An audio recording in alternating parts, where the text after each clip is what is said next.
In the hospital room, the soft beep of my wife's oxygen monitor filled the silence. My daughter called, her voice bright. "This weekend, 15 of my husband's family are going to use your mountain house for a vacation. Make sure you get the rooms ready." I choked back tears. "Your mother is in critical condition. The doctor said she needs that house to recover." My son-in-law snatched the phone and cut in.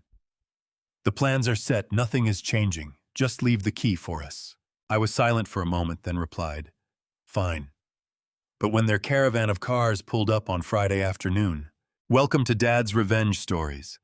I'm incredibly grateful you're here. Where are you watching from? Let me know your city or country in the comments below." Note: this story features fictional details added for entertainment. Any similarity to actual names or settings is coincidental, but the message remains highly valuable. The heart monitor beside my wife's bed made a sound like a metronome keeping time for a song nobody wanted to hear. I had been sitting in that chair for 6 hours. The kind of chair hospitals put in patient rooms that looks like it might be comfortable but isn't, armrests too hard, cushion too thin, positioned just close enough to the bed that you can reach out and touch the person lying there without actually being able to do anything useful. I had touched Clara's hand 4 times in the last hour. Each time she stirred slightly, her fingers tightening around mine for just a moment before going slack again. The room was dim. The nurses had turned the overhead lights down after 8, and now the only real light came from the monitors, green numbers, a slow-moving line, the quiet authority of machines, doing what the human body was struggling to do on its own. Clara's oxygen levels had stabilized that afternoon, which the doctor delivered like a gift, the way medical people learn to frame any news that isn't catastrophic. "She needs complete rest, Mr. Calloway," he had told me in the hallway, a man about my son-in-law's age with tired eyes and a clipboard he kept glancing at. "No stress, no visitors, clean air. The mountain house you mentioned, that's exactly the kind of environment she needs for recovery. We're talking weeks, not days." Weeks. I turned that word over in my mind while I sat watching the monitors. Clara had been diagnosed with a severe immunodeficiency condition following a prolonged bout of pneumonia that had started as what we both assumed was a bad cold in March and had quietly, persistently refused to leave. By June, she had lost 14 pounds. By July, she was here in this room with a tube in her arm and a mask over her face and machines charting every breath she took. I was 68 years old. I had spent 41 years in construction, most of it outdoors, most of it physical, and I had always understood my body the way a mechanic understands an engine, what it could take, where the stress points were, when to push, and when to let up. Sitting still in a hospital room, watching someone I loved fight for breath was the hardest physical thing I had ever done. My phone lit up on the tray table beside me. Chloe. I looked at the screen for 2 full rings. Clara didn't stir. I picked up the phone, stepped out into the hallway, and answered. "Dad." Her voice was bright, efficient, the voice she used when she had already decided how a conversation was going to go. "I've been trying to reach you." "I've been at the hospital," I said. "Your mother had a rough night." Right. A brief pause, the kind that acknowledges information without quite absorbing it. "So listen, I wanted to let you know about this weekend. We're going to use the mountain house. Julian's family is coming in from Phoenix, all 15 of them, so I already sent you the grocery list. Did you see it? Julian's mother has a shellfish allergy, so make sure nothing touches the Chloe." My voice came out quieter than I intended. "Your mother is in the hospital. I just told you that. I know, Dad, and I'm sorry she's not feeling well, but everyone's already made their arrangements. The Hendersons drove in from Scottsdale. The cousins took time off work. She has a serious immunodeficiency condition." I said it slowly, the way the doctor had said it to me. "She needs quiet. She needs clean air. The doctor specifically said the mountain house."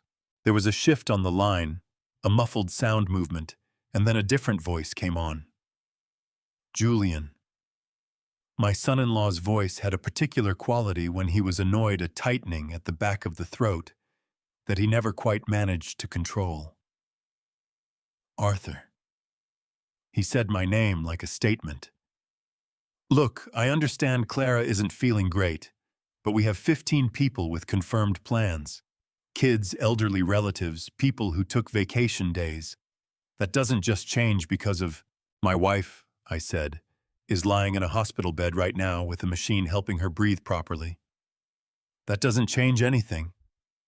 His voice rose, not quite shouting, but close enough that I took a step back from the door to Clara's room.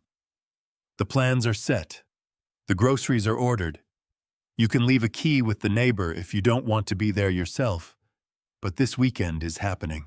I stood in that hospital hallway. Linoleum floors. Fluorescent lights. A nurse walking past with a cart that squeaked on every other wheel. Through the small window in Clara's door, I could see the green glow of her monitors, steady and mechanical and indifferent. I thought about 15 people I had never met walking through Clara's front door. Julian's mother with her shellfish allergy. Kids running down the hallway. Dogs, Chloe had mentioned dogs in the last group text. The particular chaos of people who feel entitled to a space they did not build and did not earn. I thought about what the doctor had said. Clean air. No stress. No visitors. Fine, I said. Julian made a satisfied sound, short, almost a grunt. Good. The list is in your email. I ended the call. I stood in the hallway for another moment, the phone warm in my hand, and I understood something that I should have understood years earlier. The word I had just said, that small two-letter surrender, had a different meaning in my mouth this time. Chloe thought she had won the way she always won, because I had said the thing I always said. She didn't know that I was already reaching for my car keys. I went back into Clara's room. She was awake just barely, her eyes tracking me as I came through the door. I sat down in the hard chair and took her hand. Who called? She asked. Her voice was thin, rough from the oxygen mask.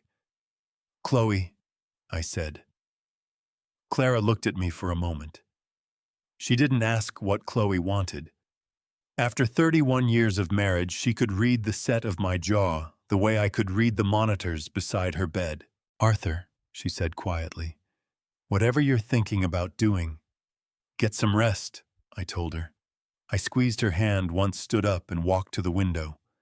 Los Angeles spread out below us, indifferent and enormous, and lit up like it had no idea that anything in the world had gone wrong.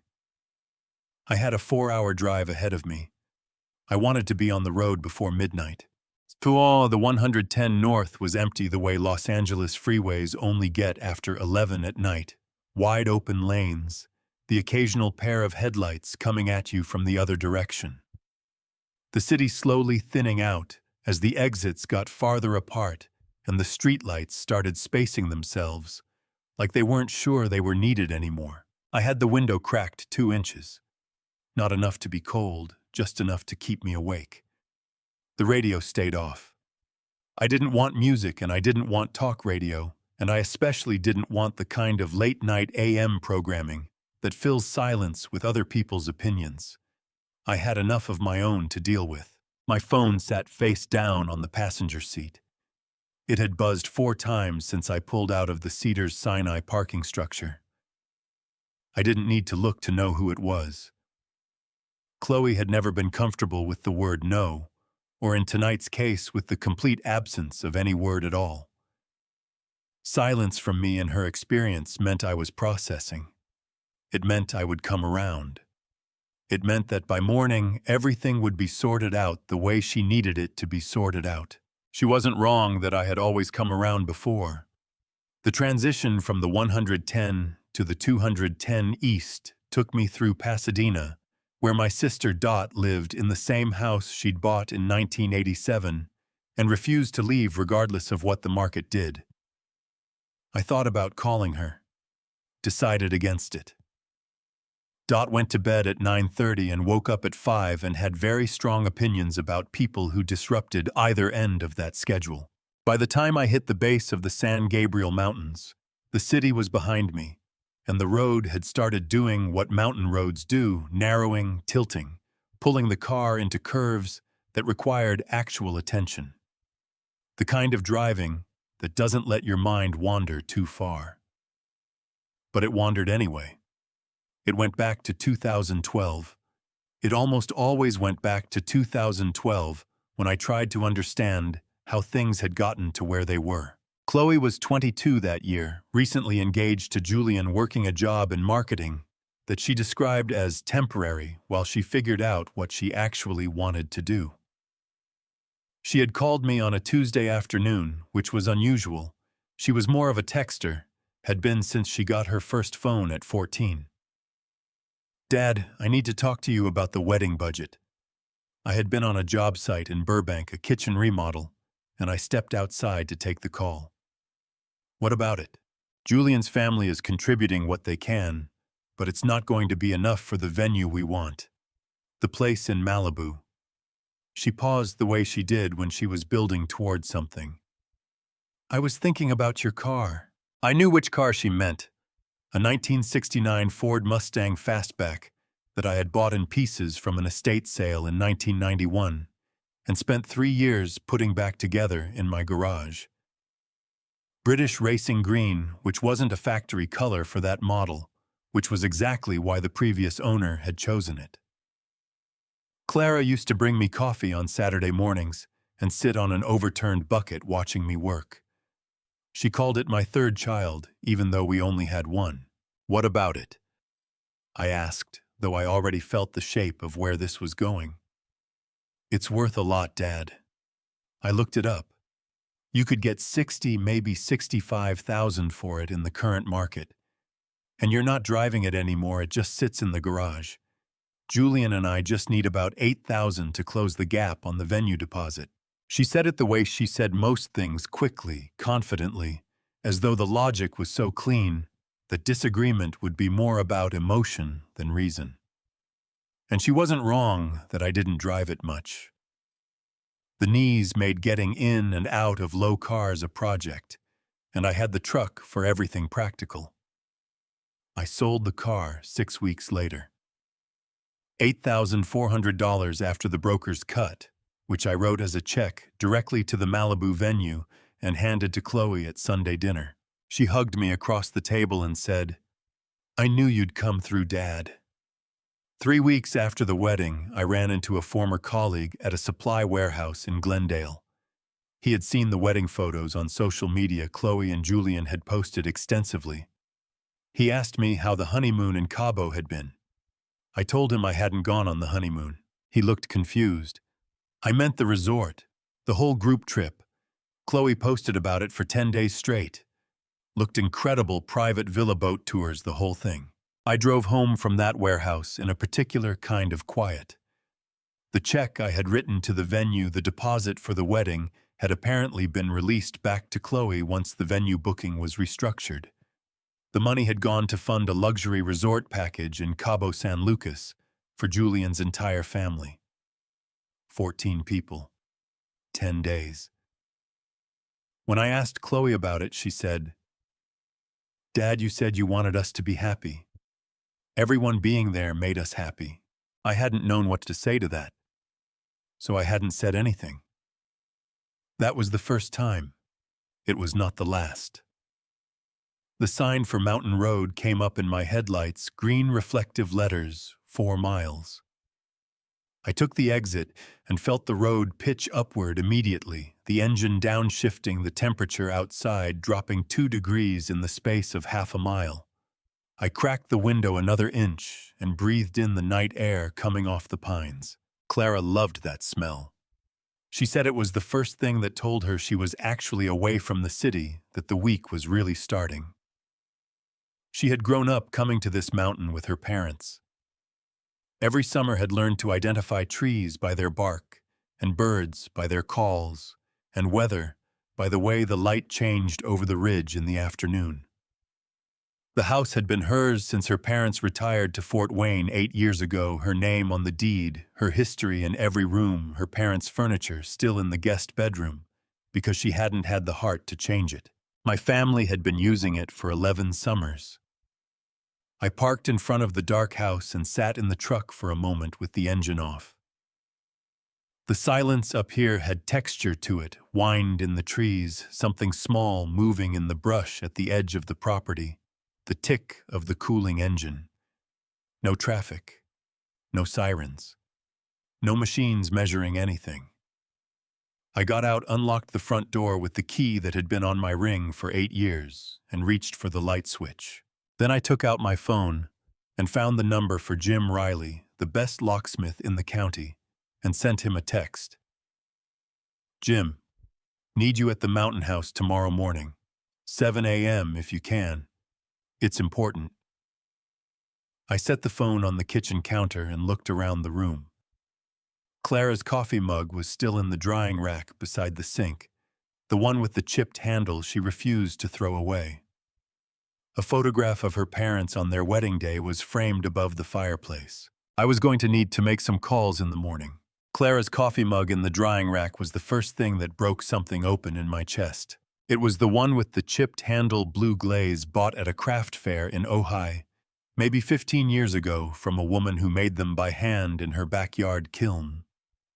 Clara had dropped it once right after we bought it, and the handle had cracked clean through on one side.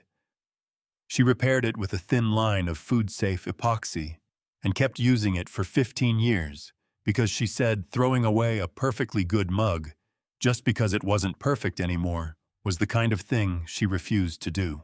I stood in that kitchen at midnight and looked at that mug and felt the specific weight of her absence in a way the hospital room hadn't quite allowed. In the hospital there were machines and nurses and the constant low-grade urgency of medical spaces. Here there was just the mug and the dish towel folded over the oven handle the way she always folded it, and the small potted rosemary plant on the windowsill that I had watered twice in the last 3 weeks and somehow managed not to kill. I turned on the lights in each room the way you do when you're checking on a place, not because you expect anything to be wrong, but because the act of illuminating each space is its own kind of taking stock. Living room. Guest bedroom. Clara's small office with the mahogany desk her father had built in 1974. The bathroom with the old clawfoot tub she had refinished herself with a rented sandblaster and 2 weekends of work. Every room held her, not in a heavy way in the way that houses hold the people who love them. The particular angle of a lamp. The books stacked horizontally on top of the vertical ones because she'd run out of shelf space and refused to get rid of any of them. A half-finished crossword puzzle on the coffee table pencil resting in the fold of the newspaper, waiting for her to come back and finish it. I was standing on this back porch looking out at the tree line, where the pines went dark against the sky, when I heard footsteps on the gravel path that ran between our property and the one across the road. Figured that was your truck. Gavin Merritt's voice was the kind that carried without needing to be raised, deep and unhurried, shaped by decades of talking to people in situations where keeping your voice level was part of the job. He was 68, same as me, but he wore it differently. Retired LAPD, 26 years on the force, before his knees gave out, and the department gave him a plaque and a pension. He'd bought the house across the road 11 years ago because he told me once, after a career in the city, the last thing he wanted in retirement was to be able to see his neighbors from his front porch. He had known Clara's family since before Clara was. Clara, her parents, had lived up here summers for 30 years, and Gavin had been their neighbor for the last 11 of those. When her father passed and her mother moved to assisted living in Fort Wayne, he had kept a quiet eye on the property, without being asked the way certain people do things without needing to make a conversation about it. "Late for a visit," he said, stopping at the edge of the porch steps. He was wearing a flannel shirt, despite the July heat, which was a Gavin thing. He ran cold. "Needed to check on the place," I said. He looked at me for a moment, the way people with his background look at things, not suspicious, exactly, just precise, reading the available information before drawing a conclusion. Clara doing any better? Stabilized today. Doctor says the mountain air would help. She'll come up when she's strong enough. Gavin nodded. Then he said without preamble, "Had some folks up here last week. Tuesday, I think. Two of them young couple drove a BMW. Walked around the property line, looked in the windows, asked me if I knew when the owners would be available." My jaw tightened. What did they say exactly? Said they were family. Said they were interested in knowing the layout of the place. He scratched the back of his neck. I told them I'd pass along the message. Didn't get names. The woman did most of the talking. Dark hair, maybe early 30s. Chloe. I knew without asking. She told them it was her house, I said. It wasn't a question. Gavin's expression didn't change, but something behind his eyes did. Said something along those lines. Said her family owned it. He paused. I didn't correct her at the time. Figured it wasn't my place. I gripped the porch railing and felt the old wood solid under my palm. Clara's parents had built this railing. Her father had been a Finnish carpenter before he retired, and he had built things the way Finnish carpenters build things, with the assumption that they would outlast him, which this one had. I had repainted it twice in 8 years, and it had never wobbled once. It's Clara's house, I said. Her name is on the deed. Has been since her parents signed it over in 2016. Chloe has no ownership here, not a dollar of it. I know that, Gavin said simply. Known it since the day Clara's dad signed those papers. He told me himself. We stood there on the porch for a moment, the pine trees moving slightly in the night breeze, a barn owl calling from somewhere down the slope. People are coming this weekend, I said. 15 of them, Chloe's husband's family, people I have never met in my life. Gavin absorbed this without visible reaction. What time? Friday afternoon, I'd guess. He nodded slowly the way he nodded when he was making a decision rather than acknowledging one. I'll be around, he said. He stepped off the porch, crossed the gravel path, and disappeared back into the darkness of his property without another word. No offer of help beyond those 3 syllables. No questions about my plan or whether I had one. Just, I'll be around. I went back inside and sat down at Clara's father's desk. The wood was cool under my forearms. Through the window, I could see the lights of Gavin's house across the road, yellow and steady, the same color they had been every night for 11 years. But I thought about Chloe walking the property line with someone from Julian's family, looking in the windows, describing the layout, using the word family in a way that had nothing to do with Clara, whose name was on every piece of paper that mattered. My phone showed 2 more missed calls from Chloe and 1 text. Dad, are you getting my messages? Just confirm the master bedroom is made up. Julian's parents need the bigger bathroom. I set the phone face down on the desk. Jim Riley would be here at 7. There was enough night left to get a few hours of sleep in the chair by the window, the one Clara used when she read in the mornings. I closed my eyes. The owl called again from somewhere down the slope. Jim Riley knocked at 7 on the dot, which was exactly what I expected from a man who had been in business for 31 years in a county where showing up late to an emergency lockout call meant losing the customer to the next name on the list. He was a compact, methodical man in his mid-50s with calloused hands and a work van that had seen better decades. He had done a lock replacement for us 4 years ago when Clara lost her keys in a parking lot in Azusa, and he remembered the property the way tradespeople remember places they've worked, by the specific problems, not the people. New hardware on everything? He asked, setting his bag down on the porch and looking at the front door with the professional assessment of someone who sees locks the way a doctor sees symptoms. Everything, I said. Front door, back door, side gate garage. High security mechanical. No keypad, no Bluetooth, no app. I want keys, physical keys. He raised an eyebrow, but reached into his bag without comment.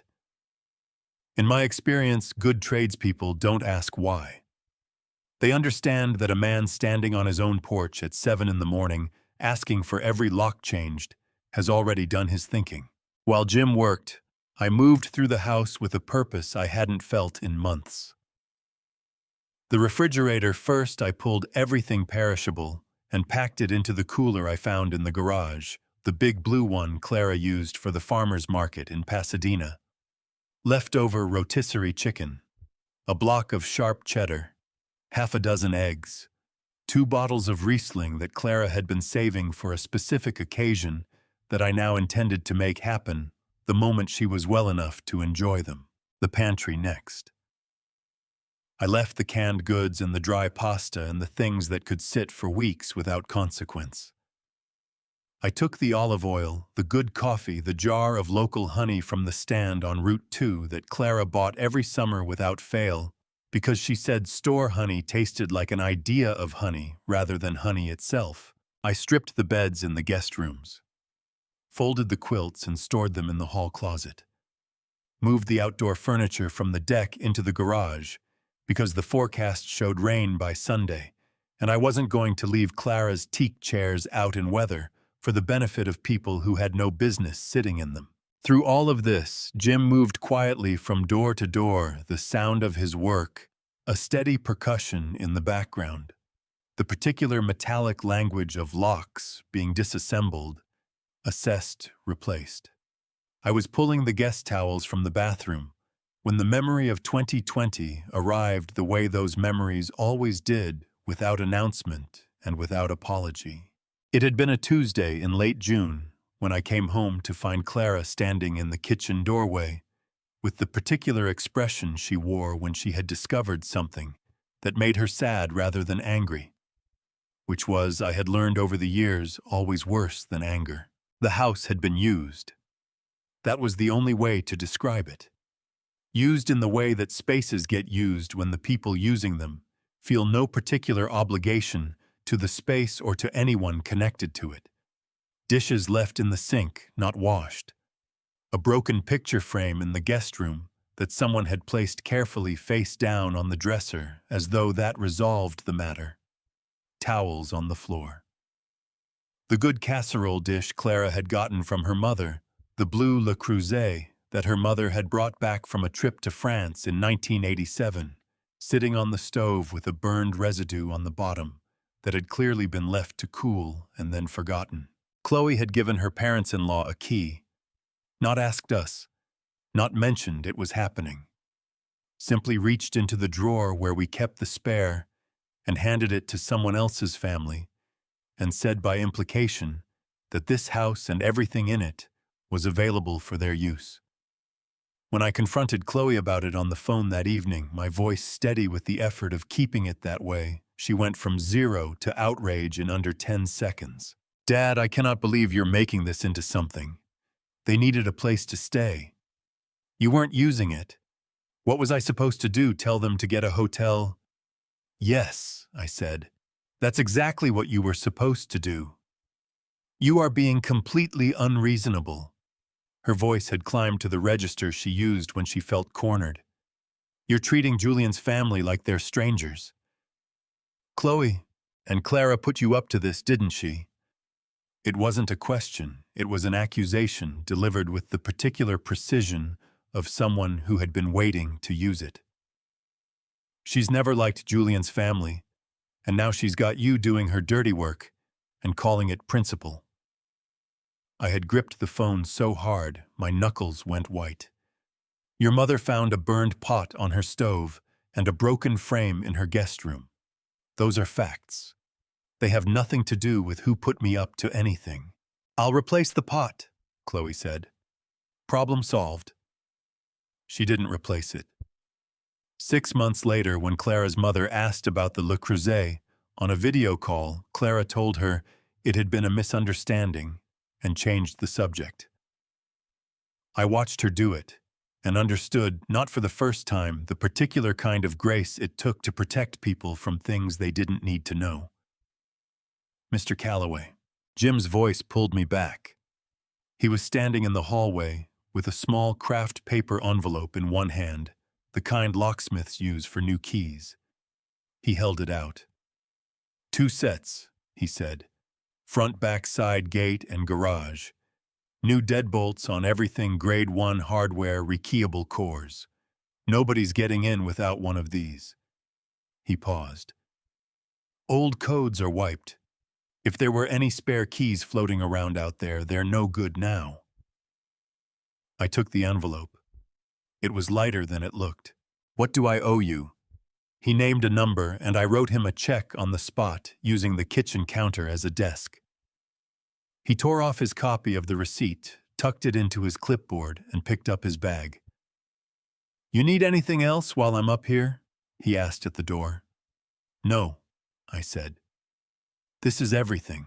He nodded, walked to his van, and backed out of the driveway, with the careful competence of a man who had been reversing out of driveways for 30 years. I watched until the van disappeared around the first curve of the mountain road. Then I opened the craft paper envelope and looked at the 2 sets of keys inside small, ordinary silver. I put one set in my shirt pocket and held the other in my palm for a moment. Clara's name was on the deed to this house. Her parents had built it. Her history was in every room, every piece of furniture, every plant on every windowsill. I walked to the front window and taped a single sheet of paper to the inside of the glass, facing out in clear view of anyone who might come up the drive. It said, private property. No guests this week. Then I went to the kitchen, made a pot of coffee with the good grounds I had saved from the cooler, and sat down at Clara's father's desk to wait for Friday. The coffee had gone cold before I remembered it was there.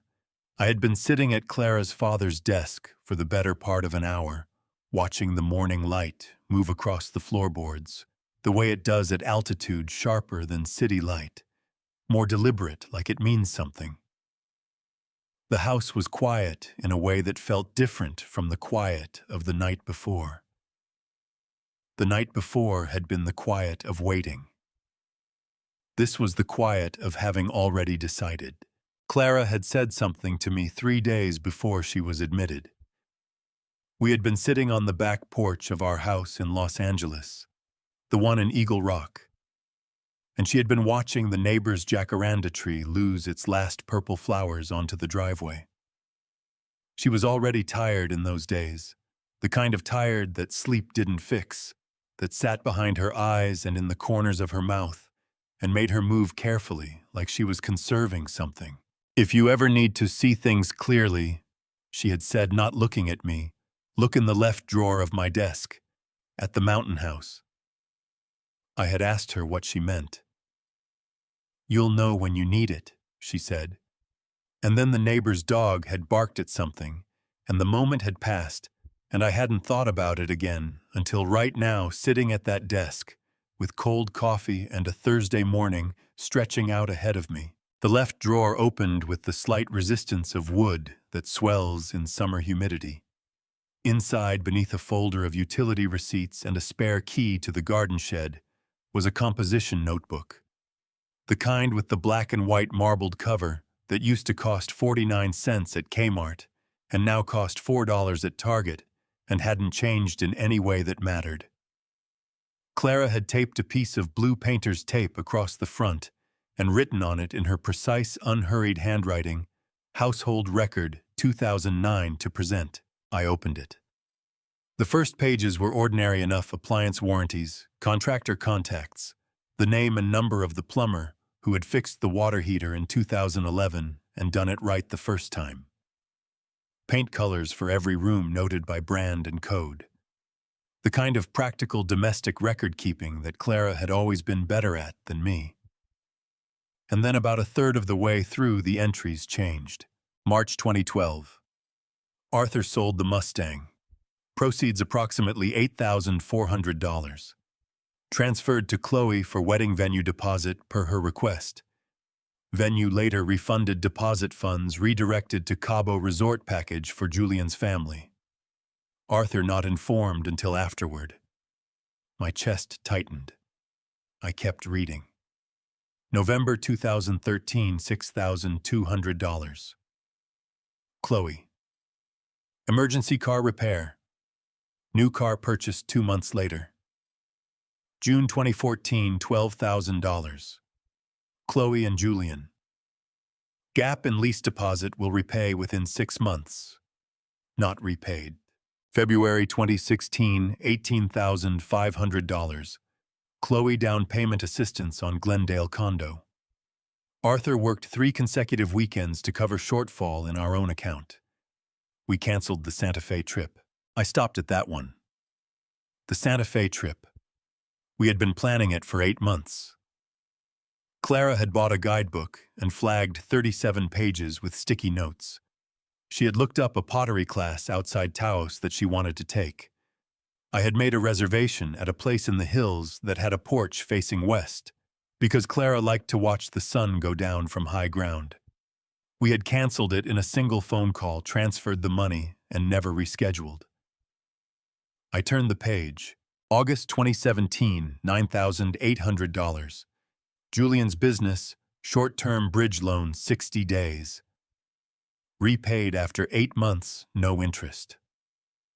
2018 Chloe's birthday party request. Arthur paid $1,400 overage at restaurant when Chloe invited Julian's family without informing us. Clara sat at her own birthday dinner without being introduced to half the table. That entry was shorter than the others. Clara's handwriting was the same steady level, but something in the compression of it told me she had chosen every word with care. Clara sat at her own birthday dinner without being introduced to half the table. Not I was humiliated. Not I was furious. Just the fact, precise and terrible. 2019, $14,300. Various. See attached receipts. A folded sheet was tucked into the binding. I unfolded it. 16 separate entries. Gas money. Groceries delivered to Chloe's apartment when she said they were short. A car registration fee. 2 months of Chloe's gym membership because she had let it lapse and couldn't afford the reinstatement fee. I read every line. 20 Mountain House used without permission by Julian's family for 6 weeks. Damage to guest room, broken frame, Le Creuset pot damaged. Chloe informed, declined to take responsibility. Clara did not pursue reimbursement. 2021 wedding photograph removed from living room wall by Chloe during unsupervised visit. Replaced with framed photo of Chloe and Julian. Original photograph found under staircase. Clara relocated it to bedroom. Did not discuss with Arthur. I had to put the notebook down for a moment. I set it on the desk and pressed both palms flat against the wood and breathed.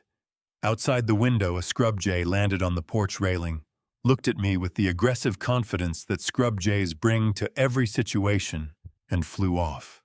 Clara had not kept this record to wound me.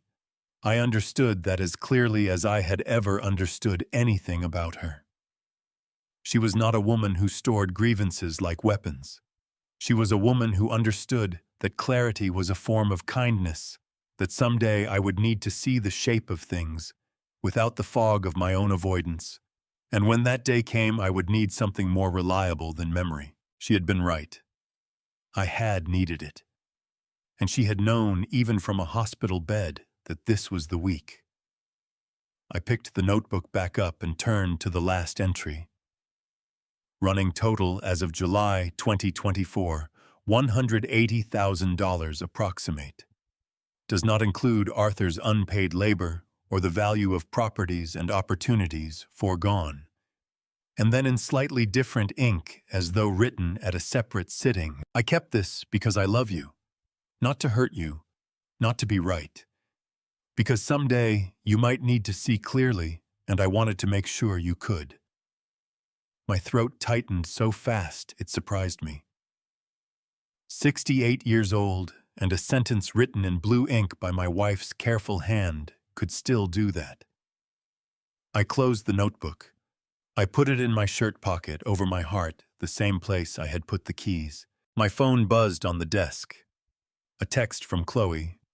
"Dad, did you marinate the steaks yet? Julian's dad likes his medium rare, and his mom prefers a dry rub, not wet. Also confirm the pull-out sofa in the office is made up. We'll need it for the overflow." I read the message twice. Then I typed back 2 words. "House is closed." I set the phone face down and picked up my cold coffee and drank it anyway.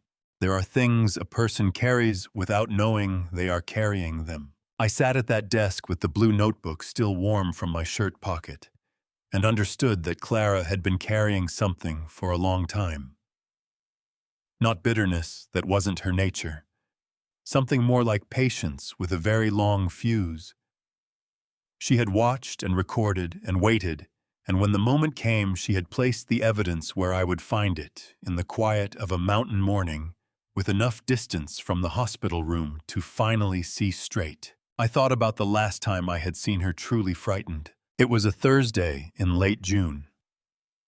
I had come home from a job site in Monrovia, a bathroom renovation 3rd floor, the kind of work that puts specific opinions in your lower back by 4 in the afternoon, and found Clara sitting at the kitchen table in Eagle Rock, with her hands folded in front of her, and her face arranged in the careful, neutral expression she used when something was wrong, and she had decided to wait for the right moment to say so. "I can't catch my breath," she said. "I've been sitting here for an hour, and I can't get a full breath." We were at the emergency room at Cedars-Sinai within 40 minutes. I called Chloe from the parking garage while Clara was being checked in, standing between 2 parked cars, with my phone pressed hard against my ear because the acoustics in parking structures eat sound. It rang 4 times. Voicemail. I called again. 4 rings. Voicemail. I sent a text, "Mom is in the ER at Cedars. Call me when you can," and went back inside to find Clara, who had already been moved to a room, and was sitting up in a hospital bed with an oxygen sensor on her finger, and a nurse adjusting the cannula under her nose. The nurse's name was Patricia Okafor. She was a compact woman in her early 50s, with close-cropped natural hair, and the particular quality of stillness that comes from 2 decades of working in spaces where stillness is a professional requirement. She spoke to Clara with the direct, unhurried warmth of someone who understood that scared people need information more than comfort, and that the most comforting thing you can give a scared person is competence. "Your oxygen saturation is 89.1, she told Clara. "We're going to get that up. The doctor will be in within the next 20 minutes. Try to breathe slowly in through your nose, out through your mouth." She looked at me over Clara's head. "Are you her husband?" "Yes." "Have you eaten today?" I had not. I told her so. "There's a vending machine at the end of the hall," she said. "Get something with protein. You're going to be here a while." I didn't go to the vending machine. I sat in the chair beside Clara's bed and held her hand and watched the oxygen number climb slowly from 89 to 92 to 94, while the minutes went by in the particular slow motion of medical waiting rooms and hospital chairs.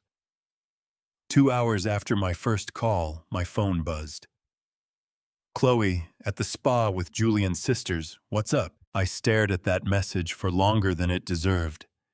4 words at the spa doing the quiet work of explaining everything about the last several years in a way that no argument or confrontation had managed to accomplish. I typed back, "Mom is in the ER. Has been for 2 hours." I watched the message show as delivered, then as read. No reply came. Patricia returned to check Clara's vitals around 9 that evening. Clara had been sedated lightly and was drifting in and out, her breathing easier now, the color in her face returning to something closer to normal. Patricia adjusted the flow on the oxygen line, made a note on her tablet, and glanced at me in the chair. Still here? She said. Not a question. Still here, I agreed. She pulled the visitor chair a few inches closer and sat down for a moment, the practiced efficiency of someone who knew how to rest without stopping. How long have you been married? 31 years, I said. She nodded. She's strong. Her numbers are responding well. She paused. Is their family coming? I looked at my phone. No new messages. I'm not sure, I said. Patricia absorbed this without comment. She had, I suspected, absorbed a great deal without comment over the course of her career. She tucked her tablet under her arm and moved toward the door. Then she stopped. Mr. Calloway, she said, in 20 years doing this job, I've noticed something. The families who make the most noise outside the room are almost never the ones who are actually in it when it matters. She said it the way she said everything, without drama, without accusation, as though she were simply reporting an observation she had found to be consistently true. Then she walked out, and I heard the soft rubber squeak of her shoes moving down the hallway toward the next room. I sat with that sentence for a long time. Chloe arrived the following morning at 9:15. I heard her before I saw her, the quick, decisive tap of her boots in the corridor, the murmur of her voice as she spoke to someone at the nurse's station. She came through the door in a silk blouse and dark jeans, and the particular energy she brought to situations she had decided in advance to manage. She looked at Clara, who was awake and sitting up, oxygen cannula still in place. "Mom, you look better than I expected," Clara said. "Good morning, Chloe." Then Chloe looked at me. She reached into her bag and produced a folded document, several pages paper-clipped at the top left corner. She held it out. "Dad, I need you to sign this while I'm here. It's a limited financial power of attorney. It would let me handle some of the accounts while you're dealing with all of this. Julian's brother is a financial advisor, and he put it together. It's very straightforward." I took the papers from her hand. Clara was watching me. Not urgently, she didn't have the energy for urgency, but with the quiet attention she brought to moments that mattered. I looked at the document. Limited financial power of attorney. My name. Chloe's name. A line for my signature at the bottom of page 3. I folded it once lengthwise and put it in my shirt pocket. "Dad, I heard you," I said. I did not sign it. I did not discuss it further. I turned back to Clara and asked her if she wanted me to ask the nurse about breakfast options, and she said yes. She thought she could eat something light, and we talked about that for a few minutes, while Chloe stood near the door with her bag over her shoulder, and the particular expression of someone who had come prepared for a different conversation. She left 40 minutes later. She did not ask about Clara's diagnosis. She did not ask what the doctor had said, or what the treatment plan was, or when Clara might come home. She did not ask anything at all. The afternoon came on slowly, the way mountain afternoons do. In July, the light thickening the shadows of the pines, stretching long across the gravel drive. The temperature dropping 2 degrees every hour as the sun moved west behind the ridge. I had spent the better part of the day doing what needed doing. The note on the front window. The outdoor furniture in the garage. The fridge cleared the pantry, reorganized the guest rooms, stripped down to bare mattresses and empty dressers. I had walked every room twice, not because I had missed anything, but because I needed the physical act of moving through the space to feel like I had actually done what I had come here to do. The mountain had its own pace. You couldn't rush it, and you couldn't slow it down. That had always been one of the things I liked about coming up here, the way the place imposed its own rhythm regardless of whatever you had brought with you from the city. I was sitting on the back porch with a glass of water when my phone rang at 2:47 in the afternoon. Chloe. Again. I answered on the second ring. Dad. Her voice was bright and purposeful, the same register she had used on the call the night before, as though the last 18 hours had not happened. The gate app isn't showing the code anymore. Can you reset it from your end? There's no code to reset, I said. A brief pause. What do you mean? The locks were changed this morning. The keypads are gone. There's no app. Another pause longer this time. I heard her pull in a breath, the preparatory breath she used before shifting into negotiation mode, a habit she had developed in her 20s and never unlearned. Dad, everyone is already on their way. Julian's parents left Phoenix at 9 this morning. His sister drove in from San Diego last night. There are children in these cars. I know, I said. So you need to give me the new code or leave a key with the neighbor or dad. There are 15 people who have made plans based on your word. I didn't give my word, I said. I said fine. There's a difference. She made a sound that was halfway between a laugh and a groan. The sound of someone who has encountered an obstacle they have decided to classify as unreasonable rather than real. Dad, you cannot do this. Julian's family has been planning this for 3 weeks. Do you understand how this makes us look? I thought about Clara in the hospital bed with the oxygen number climbing slowly from 89 towards something livable. I thought about the POA document paper-clipped and ready pulled from Chloe's bag, while her mother was still on supplemental oxygen 12 feet away. I thought about the text message. At the spa, what's up? It's sitting read and unanswered for 2 hours while I watched machines keep my wife's blood oxygenated. The house is closed this weekend, I said. Clara needs it for her recovery. That hasn't changed since last night. This is completely unreasonable. Her voice had climbed a register. You are punishing Julian's family for something that has nothing to do with them. I'm not punishing anyone, I said. I'm closing a house that doesn't belong to Julian's family. Those are different things. It's a family house. It's Clara's house, I said. Her name is on the deed. Not mine. Not yours. Not Julian's. Hers. I said it the same way Gavin had said it the night before, not as an argument, just as a fact that had always been true and was going to remain true regardless of who found it inconvenient. There are 2 motels on Route 138 about 15 miles down the mountain. The Ridgeline Inn and the Valley Rest. I'll send you the numbers. Silence on the line. Not the silence of consideration, but the silence of someone recalibrating. Then Julian is going to be furious. I expect he will, Ma, I said. Dad. Her voice dropped, changed texture, softer now, the register she had used when she was a teenager, and wanted something she suspected she wasn't going to get. This is our family vacation. We've been talking about this for weeks. Julian's mom is 67 years old. You want her to stay in a budget motel. Julian's mom is welcome to stay wherever Julian books her a room, I said. That's between her and her son. The softness left her voice as quickly as it had arrived. I cannot believe you're doing this. I know, I said. I'll send you the motel information. I ended the call. My hand was completely steady, which surprised me a little.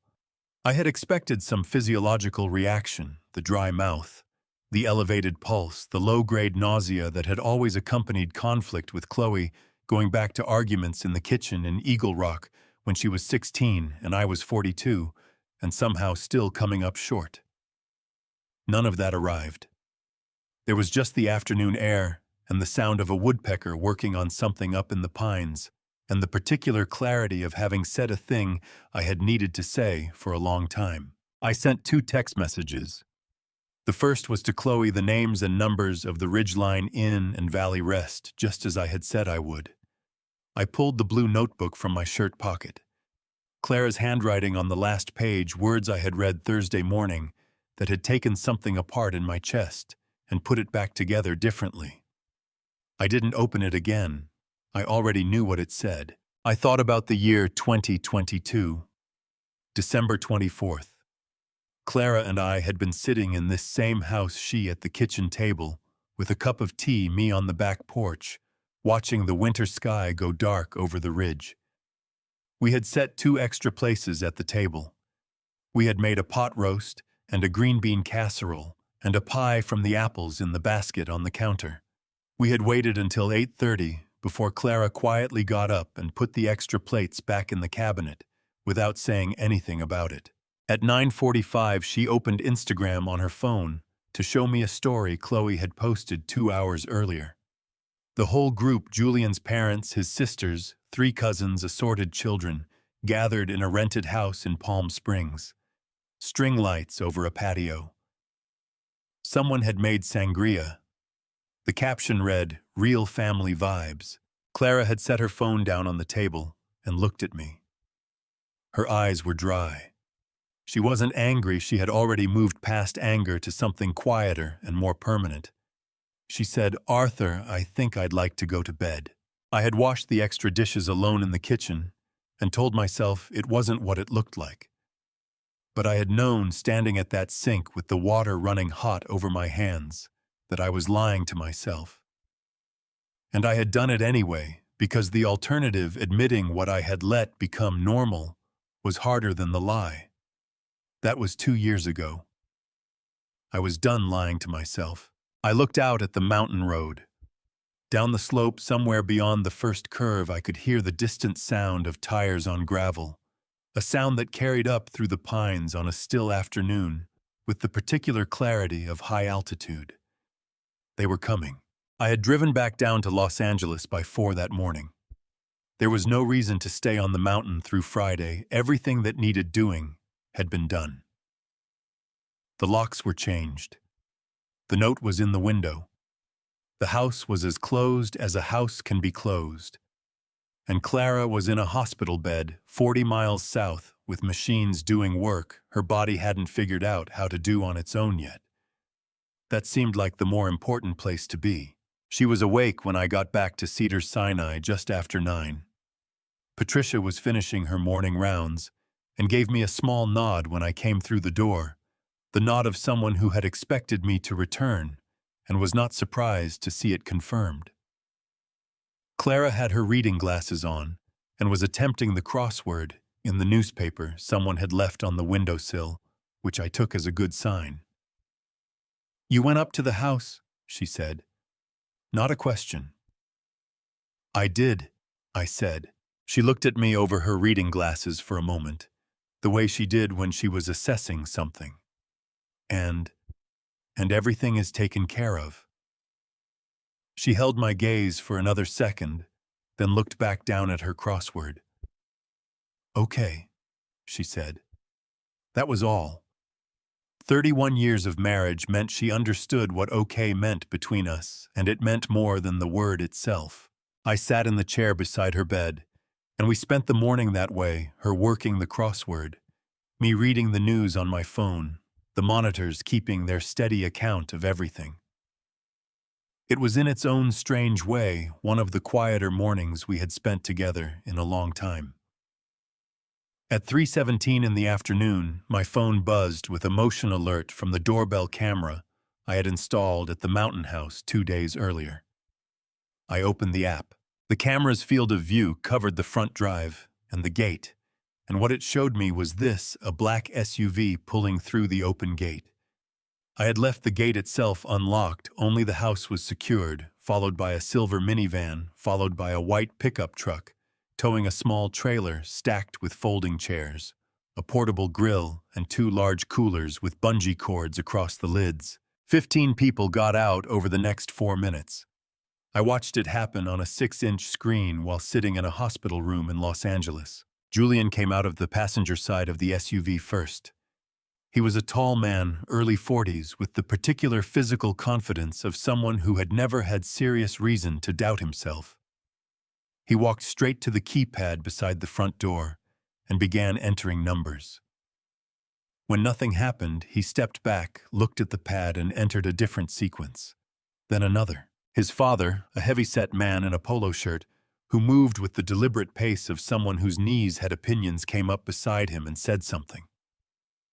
Julian shook his head and tried the keypad again. Chloe appeared from the back of the SUV.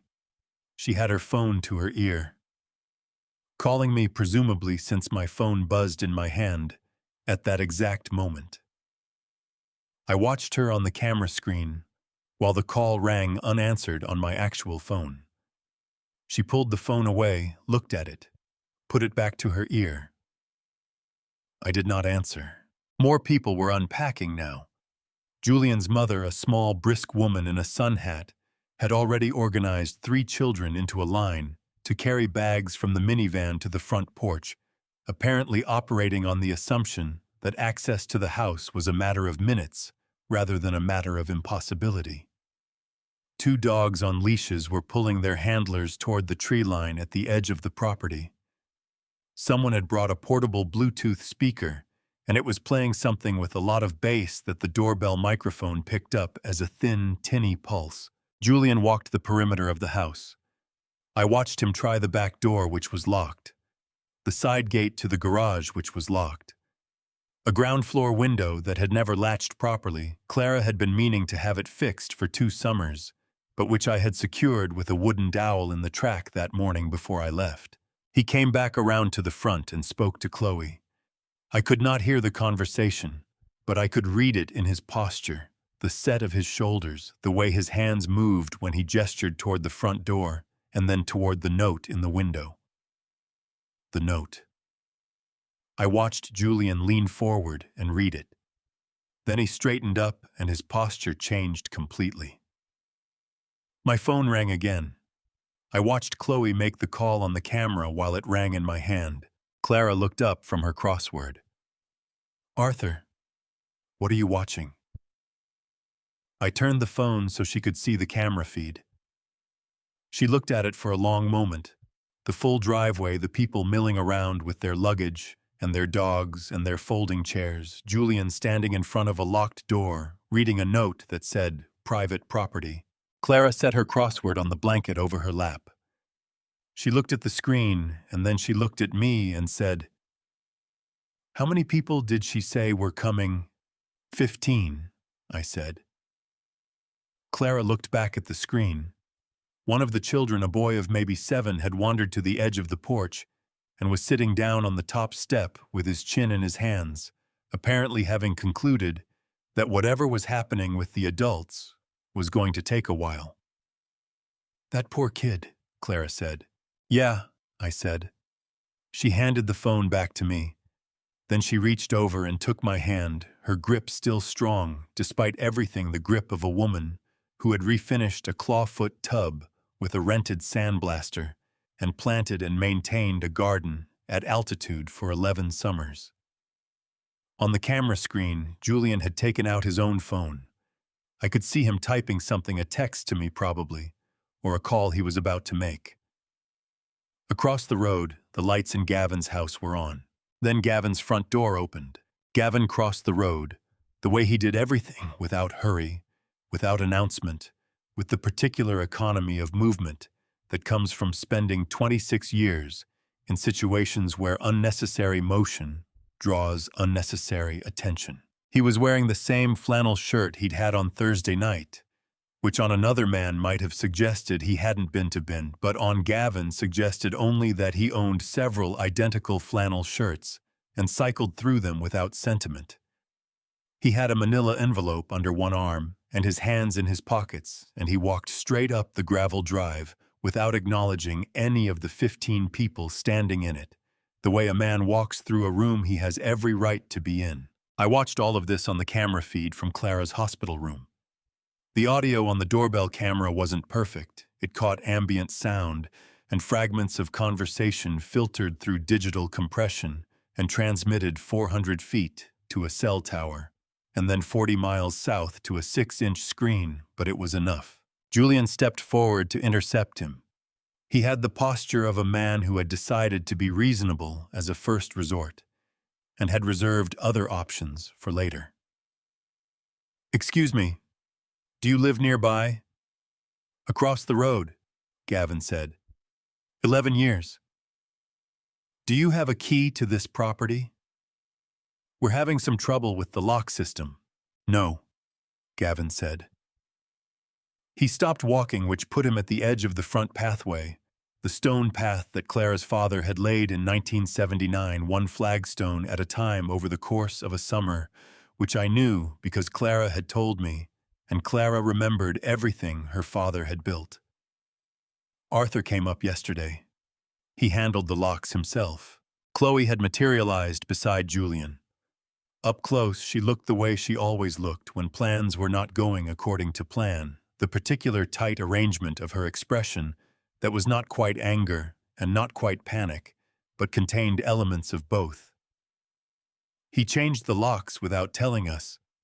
Appears so, Gavin said. This is our family's vacation house, Chloe said. We've been coming here for years. Gavin looked at hers without expression for a moment. Not unkindly, just with the precise, unhurried attention of someone who has heard many versions of many stories and has learned to wait for the one that matches the documents. House belongs to Clara, he said. Her folks built it in the 70s. Her father laid that path you're standing on. She inherited it when her parents retired. Her name is the only name on the deed. He paused. Chloe's name isn't on anything here. Neither is Julian's. The silence that followed was the kind that happens when a fact lands in a space where a different version of the truth has been operating for a long time. I watched it move through the group, a ripple almost visible starting with Julian and spreading outward to his parents, his sisters, the cousins with the folding chairs still in their hands. Julian recovered first. He was good at recovering. We've been using this property with full knowledge and permission of the family for years. That establishes what you've been doing, Gavin said. Doesn't establish any right. He reached into the manila envelope and produced a single sheet of paper.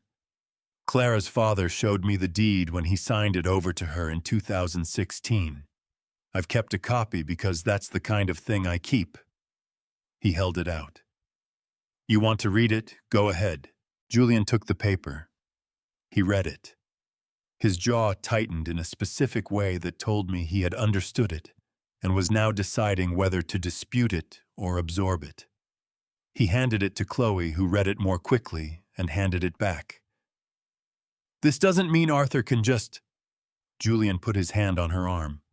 Not gently, the grip of someone redirecting a conversation before it goes somewhere worse. He had understood something she hadn't quite gotten to yet. If anyone approaches that house or attempts to enter by any means, Gavin said, I'll call the San Bernardino County Sheriff. Entering private property without permission is trespassing. In California, that's a misdemeanor, which means an arrest record. I don't think anyone here wants that. He said it the way he said everything else, without drama, without relish, as though he were reading from a document that everyone present should already have been familiar with. My phone buzzed in my hand. A text from Julian. This isn't over. Call me. I opened the group chat and typed, The house is closed this weekend. There are 2 motels on Route 138, 15 miles south. The Ridgeline Inn and the Valley Rest. I mentioned this to Chloe yesterday. I'm sorry for the inconvenience. I watched Chloe's phone light up on the camera feed. She read the message, then turned and read it aloud to Julian. His face did something complicated. One of Julian's cousins, a young man in his 20s who had been leaning against the minivan with his arms crossed, said loud enough for the camera to catch it clearly. She told us her family owned this place. Nobody answered him. Julian's mother sat down on her suitcase. She was 67 years old and had been in a car since 9 that morning, and the temperature on the mountain was 91 degrees, and there was no shade anywhere near the front of the house. I watched her fan herself with the paper itinerary she had been carrying. I could see it was printed and organized by meal, which told me it had taken real time and effort to prepare, and I felt something that wasn't quite guilt, but was adjacent to it. I had not wanted to strand a 67-year-old woman in a parking lot. I had not wanted any of this to happen the way it was happening. But I had also sat beside my wife's hospital bed while she breathed through a tube and watched my daughter pull a power of attorney document from her bag before asking how her mother was doing. Clara was watching the camera feed over my arm. She hadn't said anything since "that poor kid" 10 minutes ago. Now she said quietly, "Arthur, send her the motel number directly, not just in the group chat." "Julian's mother," Clara said. "She didn't do anything wrong. Make sure she has somewhere to go tonight." I looked at my wife. 61 years old, oxygen cannula still in her nose, crossword puzzle folded on the blanket beside her. Telling me to make sure the mother of the man who had screamed at me on the phone 2 nights ago had a place to sleep. I found the Valley Rest number and texted it directly to Chloe with a note. "Please make sure everyone has a room tonight. Tell them to mention my name, the owner knows me." On the camera feed, Gavin had turned and was walking back across the road. He didn't look back. He went inside and closed his door, and the light in his front window stayed on steady and even the same as always. The group in the driveway began to move slowly, reluctantly, with the particular fetid energy of people repacking things they had expected not to have to repack. Julian's father got back in the SUV. The young man with the folding chairs loaded them back onto the trailer. Clara took my hand. "You okay?" she asked. "Yeah," I said. "I think I actually am." The notification came at 9:14 in the evening. Clara had fallen asleep around 8, the medicated, deliberate sleep of someone whose body was working hard to repair itself, heavy and still in a way that normal sleep never quite is. I had turned the overhead light off and moved my chair closer to the window, where the ambient glow of the parking lot below gave me enough light to read without disturbing her. I was not reading. I was sitting with my phone face down on my knee, listening to the monitors, and thinking about nothing in particular, which is what the mind does when it has been running hard for 3 days and has finally run out of things to solve. The notification buzzed once. I flipped the phone over.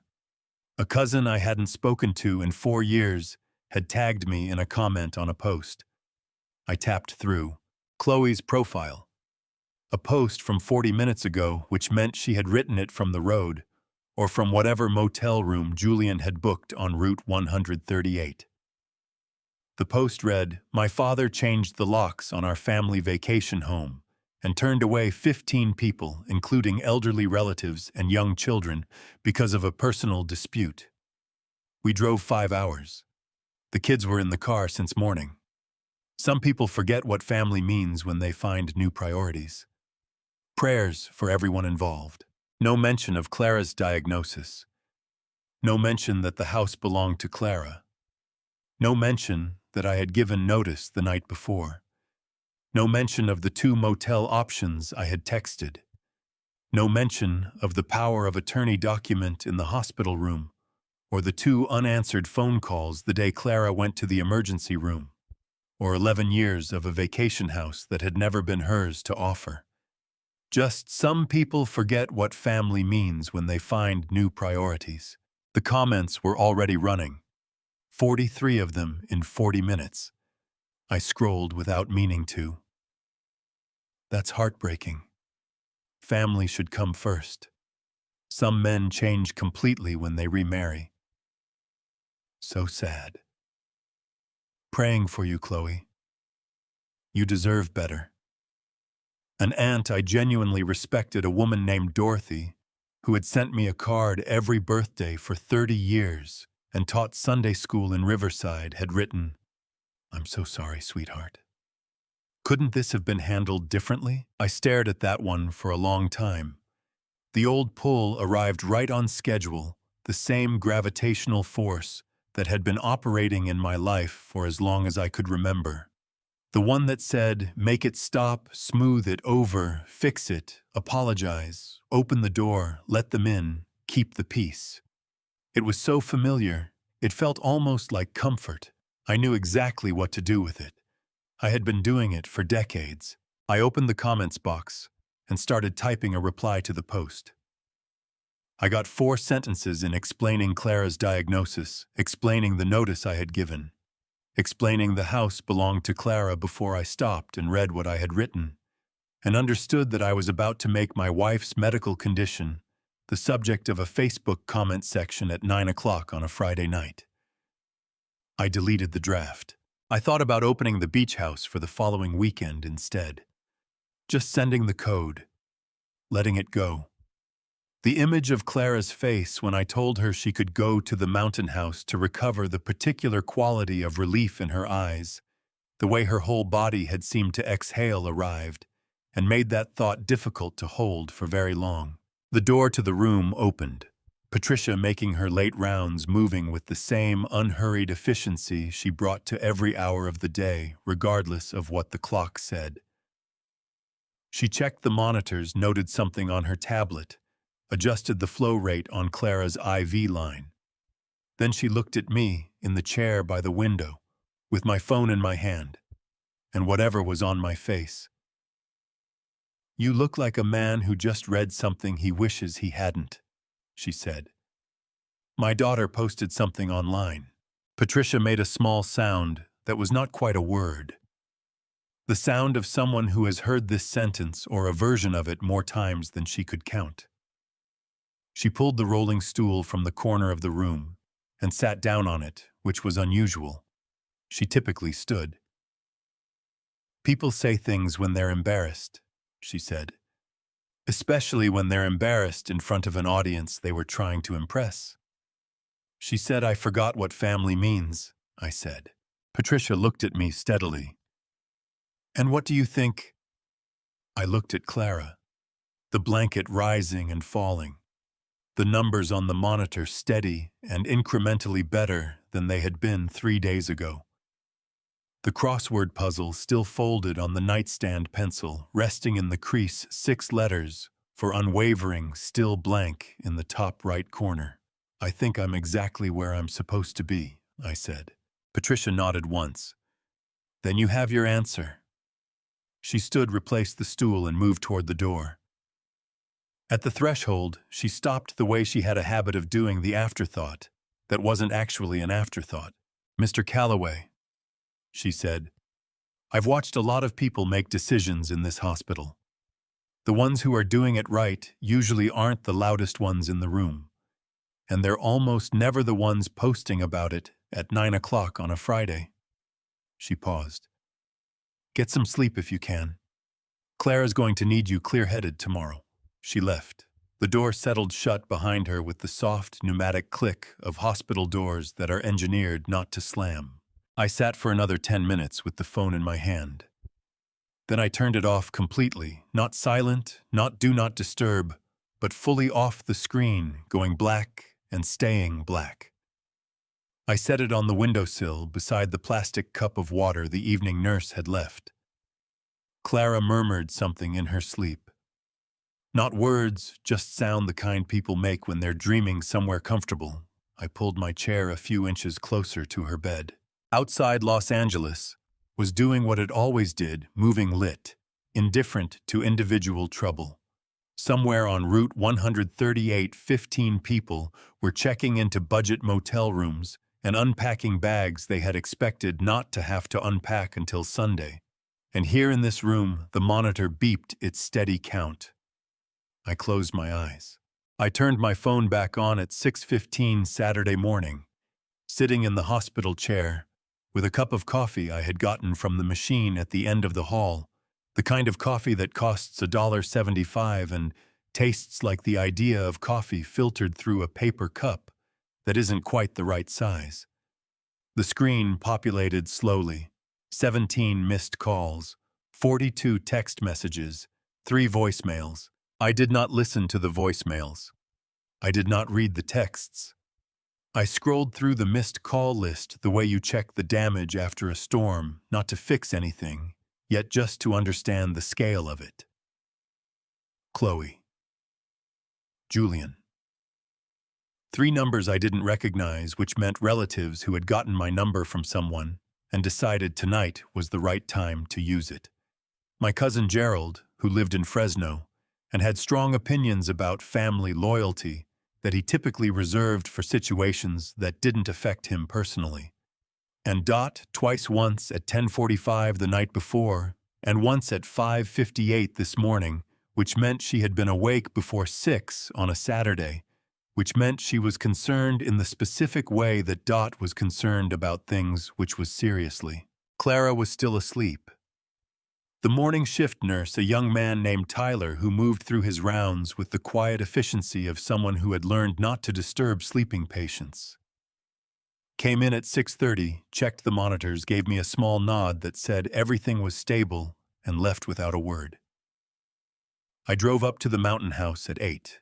Not because there was anything left to do. There the house was locked. The note was in the window. The cameras were running. I drove up because I needed to be in a space that was hers. That sounds irrational, and probably was, but grief and love rarely wait for rationality, and sitting in a hospital chair for the 4th consecutive day had given me a bone-deep restlessness that only movement could address. The mountain was cool in the morning, the kind of cool that burns off by 10, but sits in the air before that, like a reminder that the season could still go either way. I unlocked the front door, my key, the new one, the only one that worked now, and went straight to the desk. The blue notebook was where I had left it closed on the desktop, beside Clara's father's old letter opener. I opened it to the first financial entry and started reading again from the beginning. Not because I hadn't forgotten a line of it, but because I needed to go through it slowly, the way you have to go through some things more than once before they fully land. The first entry stopped me the way it always stopped me.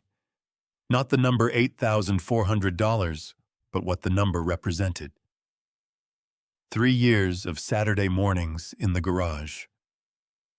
Clara on an overturned bucket with her coffee, the radio on the particular quiet of work that required full attention. A car I had rebuilt piece by piece because I wanted to understand how things fit together. Gone in 6 weeks, because my daughter asked me to let it go. The money spent on 10 days in Cabo San Lucas for 14 people I had never met. I turned the page. 2014, $12,000. Gap in lease deposit. Will repay within 6 months. The repayment had never come. 6 months had become a year, had become 3 years, had become an unspoken understanding that the money was gone, which I had accommodated by simply not thinking about it. That was a particular skill I had developed over the years, the ability to move a loss from the active part of my mind to somewhere quieter, where it sat without demanding attention. I had thought of it as generosity. Clara's notebook suggested it was something else. 2016, $18,500. Down payment assistance. Arthur worked 3 consecutive weekends. Those weekends. A kitchen renovation in Alhambra, a deck rebuild in San Dimas, a full bathroom gut and replace in Monrovia. 41 hours over 3 weekends, my knees on tile and my back on ladders, coming home Sunday evenings, too tired to eat properly. Clara had made soup each of those Sundays, the same white bean and kale soup she made when she knew I was running on empty, and set it on the table without comment, because she understood there was nothing useful to say. We had canceled the Santa Fe trip that year. I had not thought about that trip in a long time. Standing in the mountains now, I thought about the guidebook, with 37 flagged pages, the pottery class outside Taos, the place in the hills with the west-facing porch. We had never rescheduled. Total as of July 2024, $180,000 approximate. I set the notebook down and pressed both hands flat on the desk. The wood was solid and cool and smelled faintly of cedar, the way old desks made by careful men tend to smell. Clara's father had built this desk in 1974 in a workshop behind the house in Pasadena, had brought it up to the mountain in pieces in the back of his truck and had assembled it in this room over a weekend, while his wife read on the porch, and a young Clara, 8 years old, handed him tools and asked questions. He took the time to answer properly. Clara had told me that story. The first summer we came up here together, sitting at this same desk, while I stood in the doorway, watching her trace the grain of the wood with her finger. She had said he built things to last. He didn't build anything he didn't mean. My phone rang. Dot. I answered before the second ring. Arthur? Her voice was the particular version of calm she used when she was not calm at all, level and precise, the voice she had developed in 30 years of accounting work, where the numbers either added up or they didn't, and emotion was not a useful variable. I've been trying to reach you since last night. I know. I turned my phone off. I saw what Chloe posted. I figured you had. Arthur. A pause, the pause of someone choosing words carefully, because the wrong ones would not help. I want you to know something. I've been watching this for a long time. Longer than you probably realize. And what you did this weekend closing that house, I have been waiting for you to do something like that for years. I sat down in Clara's father's chair. It creaked under me the way old chairs creak, not alarmingly, just with the comfortable acknowledgement of weight. Dot. I said. Did you know about the money?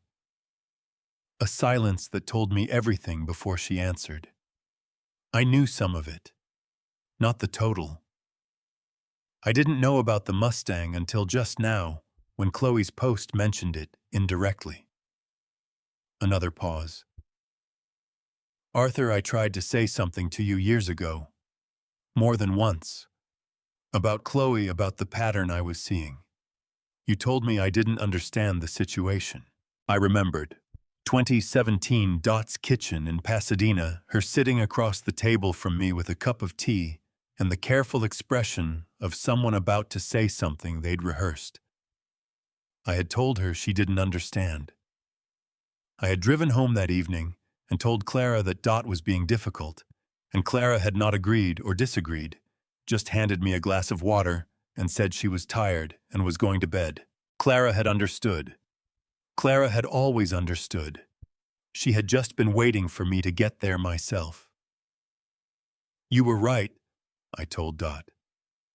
You were right, and I wasn't ready to hear it. She was quiet for a moment. When she spoke again, her voice had changed softer, now the voice underneath the accountant's voice. How's Clara doing? Better. Slowly, but better. Good. A breath. You did the right thing, Arthur. I know it doesn't feel clean. It never feels clean. But you did the right thing. I looked out the window at the mountain road. The morning light was doing its work on the pines, turning them from dark green to something brighter. The way light at altitude changes, things makes them sharper, more themselves. There's going to be more to deal with, I said. Chloe's not done. I know, Dot said. But neither are you. That's new, isn't it? I thought about that for a moment. Yeah, I said. I think it is. After I hung up, I sat at the desk for another 20 minutes with the notebook open in front of me. Then I took out my own phone and found the number for Evans, my attorney, an old friend, a man who had been telling me for years that my informal financial arrangements with family members were a liability I was choosing not to see. It was 8:47 on a Saturday morning. I texted him, Richard. I need to meet this week, bringing documentation. It's time. His reply came 11 minutes later, which told me he had been awake and was not surprised to hear from me Monday at 10. I'll have coffee. I closed the notebook, put it back in my shirt pocket, and locked the house behind me. On the drive back down the mountain, I passed a red-tailed hawk sitting on a fence post at the edge of someone's property, watching the road, with the patient, unblinking attention of a creature that understood exactly what it was waiting for. I thought about that hawk for most of the drive back to Los Angeles. Richard Evans had been practicing law in downtown Los Angeles for 34 years in the same building on Figueroa Street, in the same corner office on the 11th floor that he had moved into when the carpet was new and the view of the skyline had included 3 fewer skyscrapers than it did now. I had known him since 1989, when we had both been in our early 30s, and he was handling the contract work for the construction company I was with at the time. We had stayed in touch the way men of a certain generation stay in touch sporadically, practically without the maintenance of regular check-ins, but with the understanding that the connection was solid and would hold weight when weight was required. He was waiting at the door of his office when I came off the elevator at 9:58, which was Richard's way of saying he considered this meeting important enough to meet me at the door rather than have his assistant send me in. He was 61 trim with the kind of permanently tanned face that comes from 30 years of weekend sailing off Marina del Rey. "Arthur." He shook my hand and held it a beat longer than a casual greeting. "Come in. Coffee's on the credenza." I set the blue notebook and the folder of supporting documents on his conference table while he poured 2 cups. He sat down across from me and looked at the materials without touching them, yet the way lawyers look at things, assessing scope before engaging. "Tell me where we are," he said. I told him. All of it in the order it had happened without editorializing. The call from Chloe on Thursday night. The hospital. Julian's voice on the phone. The drive up the mountain. Jim Riley and the locks. The camera feed on Friday afternoon. Gavin and the deed. Chloe's post. The notebook. Richard listened the way good lawyers listen, without interrupting, without reacting visibly, with a focus that felt like the whole room narrowing to a single point. When I finished, he reached across the table and opened the blue notebook to the first financial entry. He read in silence for 4 minutes. I watched his eyes move down each page, pausing occasionally, his expression giving nothing away. When he reached the final entry, $180,000 approximate, he closed the notebook and set it down with the careful deliberateness of someone who understood what he was handling. "How many of these have written documentation?" he asked. "Signed agreements, text confirmations, anything in writing." "Clara kept receipts on the larger ones," I said.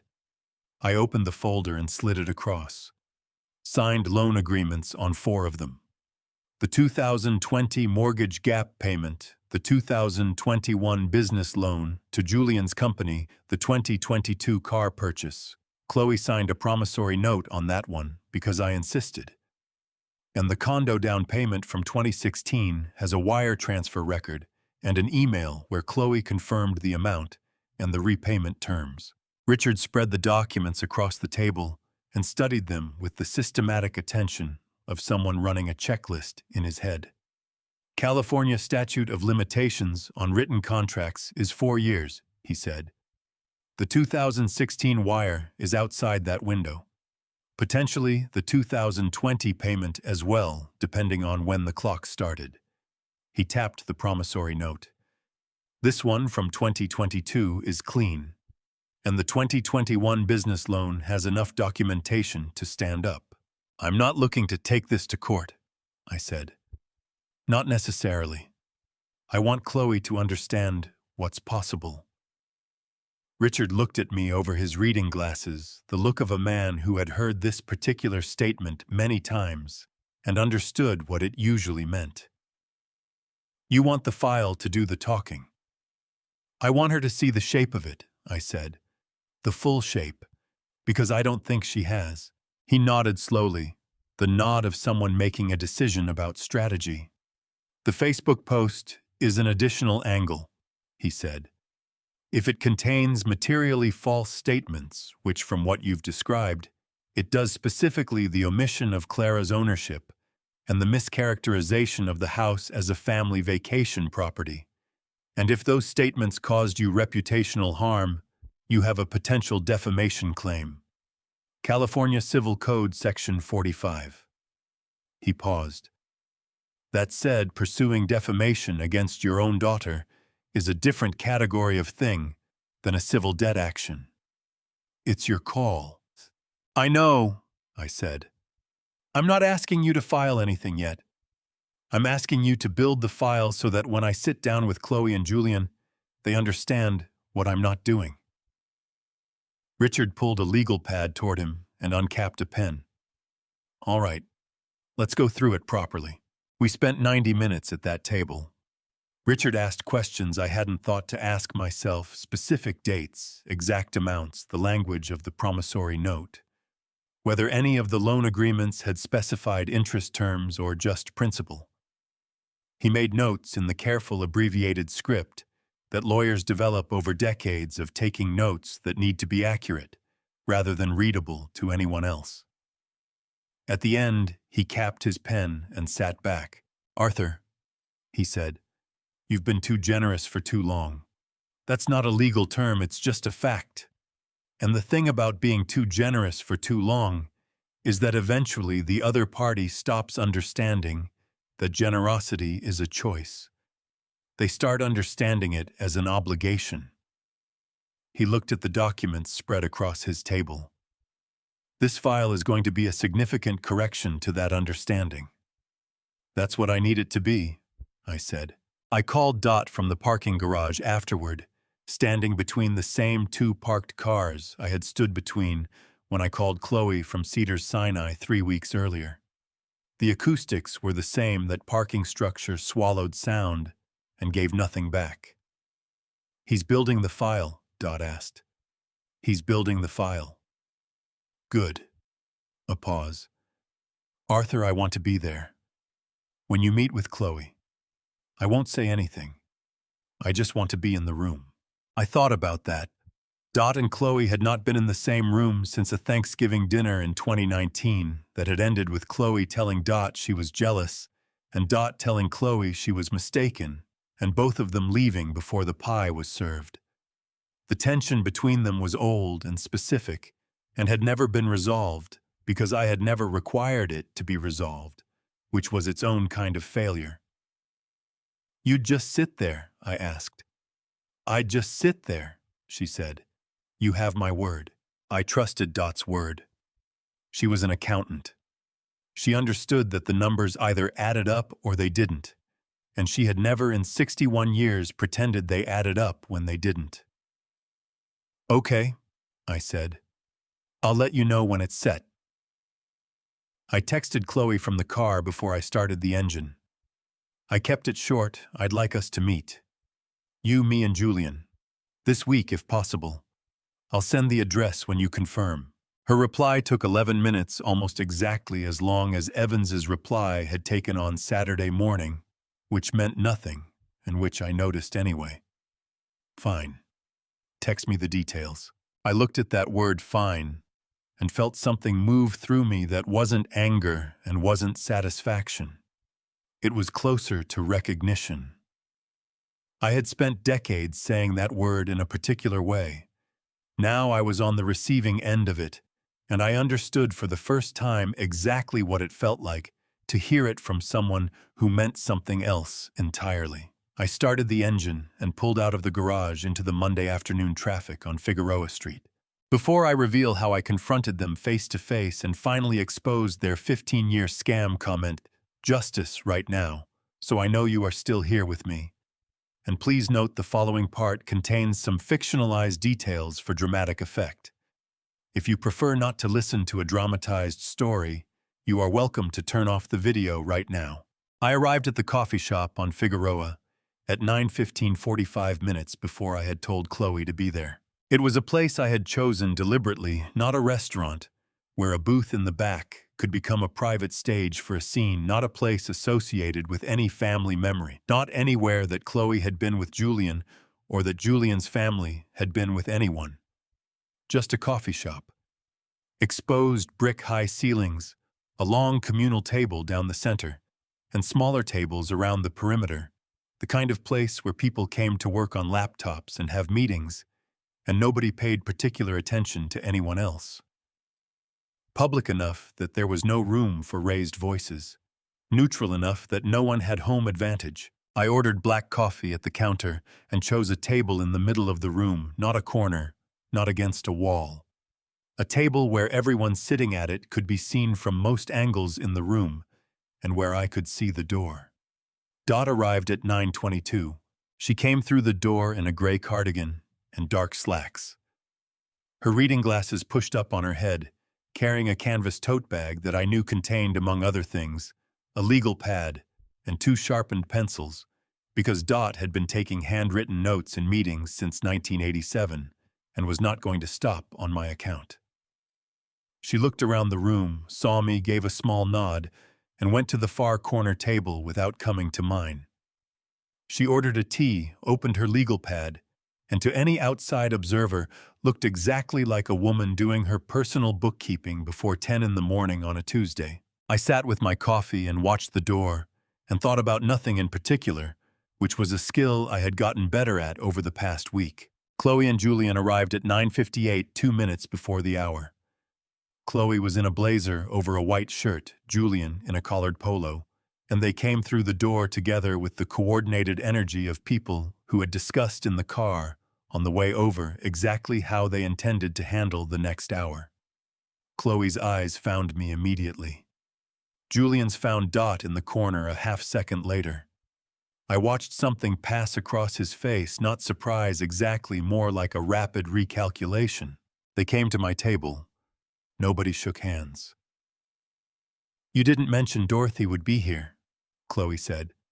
She kept her voice level, but the effort it took was visible at the edges. "I didn't mention a lot of things," I said. "Sit down, Chloe." She sat. Julian sat beside her. He had the posture of a man who had decided before walking in that he was the reasonable one in the room, and was going to demonstrate that through controlled body language and measured responses. I had sat across from enough people in enough difficult conversations to recognize the performance. I put the blue notebook on the table. I did not open it yet. "I'm not here to argue," I said. "I'm not here to get an apology, though one would be appropriate. I'm here because there are things that need to be said out loud with numbers attached, and I have been the wrong person to say them for a very long time." Julian started to say something. I held up one hand, not a dramatic gesture, just the hand of a man who needs 30 more seconds. "I'll go through it once," I said. "Then you can say whatever you need to say." I opened the notebook. March 2012. I sold a 1969 Ford Mustang Fastback that I had spent 3 years restoring. The proceeds were $8,400. Chloe told me it was for the wedding venue deposit. The deposit was later refunded, and the money was redirected to a 10-day resort package in Cabo San Lucas for Julian's family. I found out from a colleague who had seen the Instagram posts. Chloe's jaw tightened. Julian looked at the table. "I'm not going to read every entry," I said. "There are too many, and we'd be here until noon. But I want to go through the significant ones because I think significant is the right word." I went through it. Not quickly, not with anger in my voice, but with the same deliberate pace I used when I was explaining a structural issue to a client here. What I found here is, what it means here is what has to happen next. 12,000 in 2014, 18,500 in 2016. The Santa Fe trip that never got rescheduled. The 3 weekends on job sites to cover the shortfall. The business loan in 2021 that Julian's company had taken 11 months to repay at no interest. The birthday dinner in 2018, where Clara had sat at her own table without being introduced to half the guests. I paused on that one deliberately. Not for dramatic effect, because I needed a moment myself. "That one isn't about money," I said. "I want to be clear about that. Clara organized that dinner specifically. She was looking forward to it. And she spent 3 hours at her own birthday celebration as a background figure at a table full of people she had never met. I looked at Chloe. She never said a word to me about how that felt. Not once. She wrote it in this notebook instead. Chloe's eyes had gone bright, not with tears exactly, but with the particular moisture that comes before tears in people who are working hard not to cry. She pressed her lips together and looked somewhere to the left of my shoulder. Julian said, "Arthur, I understand these are significant amounts, but family members help each other. That's what families do." "Yes," I said. "They do, when the help goes both directions." I turned to the page with the running total. $180,000 over 15 years. That doesn't include my labor. That doesn't include the value of a vacation property that Clara's family built and that has been used, scheduled, and effectively managed by people whose names are not on the deed for 11 consecutive summers. I closed the notebook. In that same 15 years, Chloe, can you tell me one thing, one specific thing that you did for Clara, without being asked? The question sat on the table between us. Julian shifted in his seat.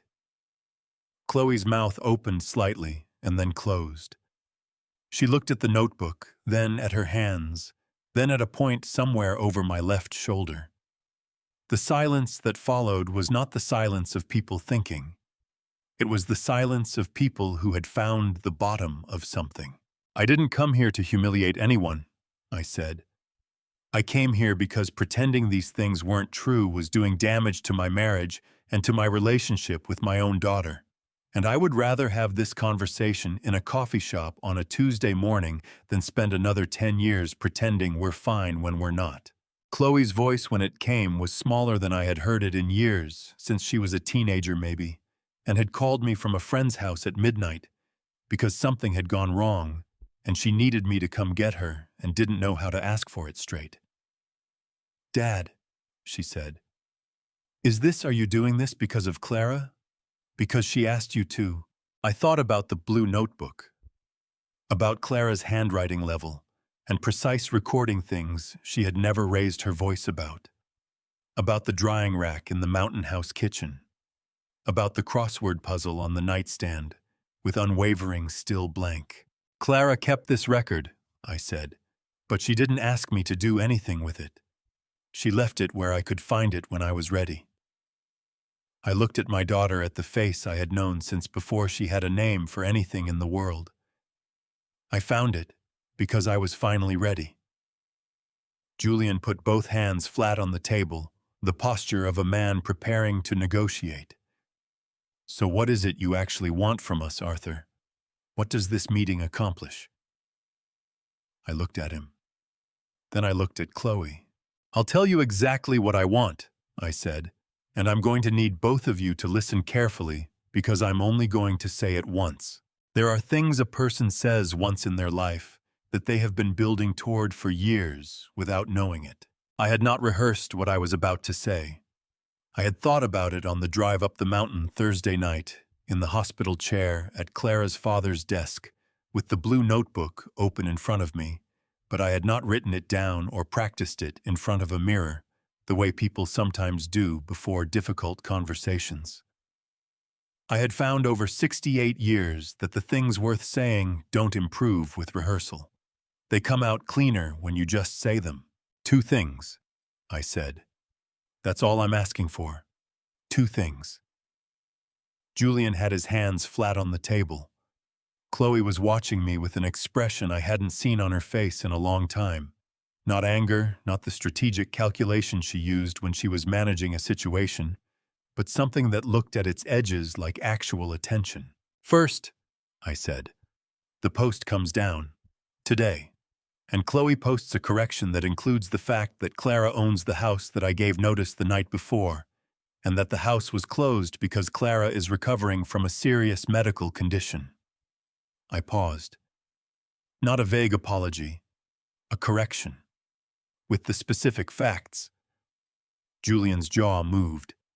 "You're asking her to publicly—" "I'm asking her to tell the truth publicly," I said. "She told an incomplete version publicly 3 days ago, The correction should be at least as visible as the original. Chloe said nothing. Her hands were in her lap, which meant she had moved them from the table at some point in the last minute without my noticing, which meant she was working hard at something internally. Second, I said, I've retained Richard Evans. He's been my attorney for 30 years. He spent the last 2 days reviewing the financial history between me and Chloe, the loans, the transfers, the promissory note Chloe signed in 2022, the wire records. I slid a single sheet of paper across the table, a summary Evans had prepared, 1-page clean columns, dates and amounts, and documentation status for each entry. The items with written agreements are within California's 4-year statute of limitations for contract claims. Evans has advised me that I have standing to file a civil suit to recover those amounts. Julian picked up the paper. I watched him read it the way I had watched him read Gavin's deed copy on the camera feed, the same rapid scan, the same tightening of the jaw at a specific line. He set it down without comment, and I saw him look at Chloe with an expression she didn't see because she was looking at me. Julian worked in financial services, had for 15 years a mid-level position at a wealth management firm in Century City that required, as part of its standard employment agreement, a clean civil litigation record. A judgment against him as co-signer on the 2021 business loan, which he had signed his name, was on the document. Evans had noted it in the summary, would trigger a mandatory disclosure to his employer. I had not planned to mention that directly. I didn't need to. Julian had read the summary and done the math himself, which was the point of the summary. Arthur. His voice had changed register lower now, the performance of reasonableness replaced by something more genuine, which was concern. Real concern, even if it was primarily self-directed. I understand I can see why you feel that these amounts— Julian. I said his name once quietly. He stopped. I'm not here to negotiate the amounts. I'm here to give you a choice. The coffee shop moved around us. Someone ordered at the counter. A laptop clicked, a chair scraped.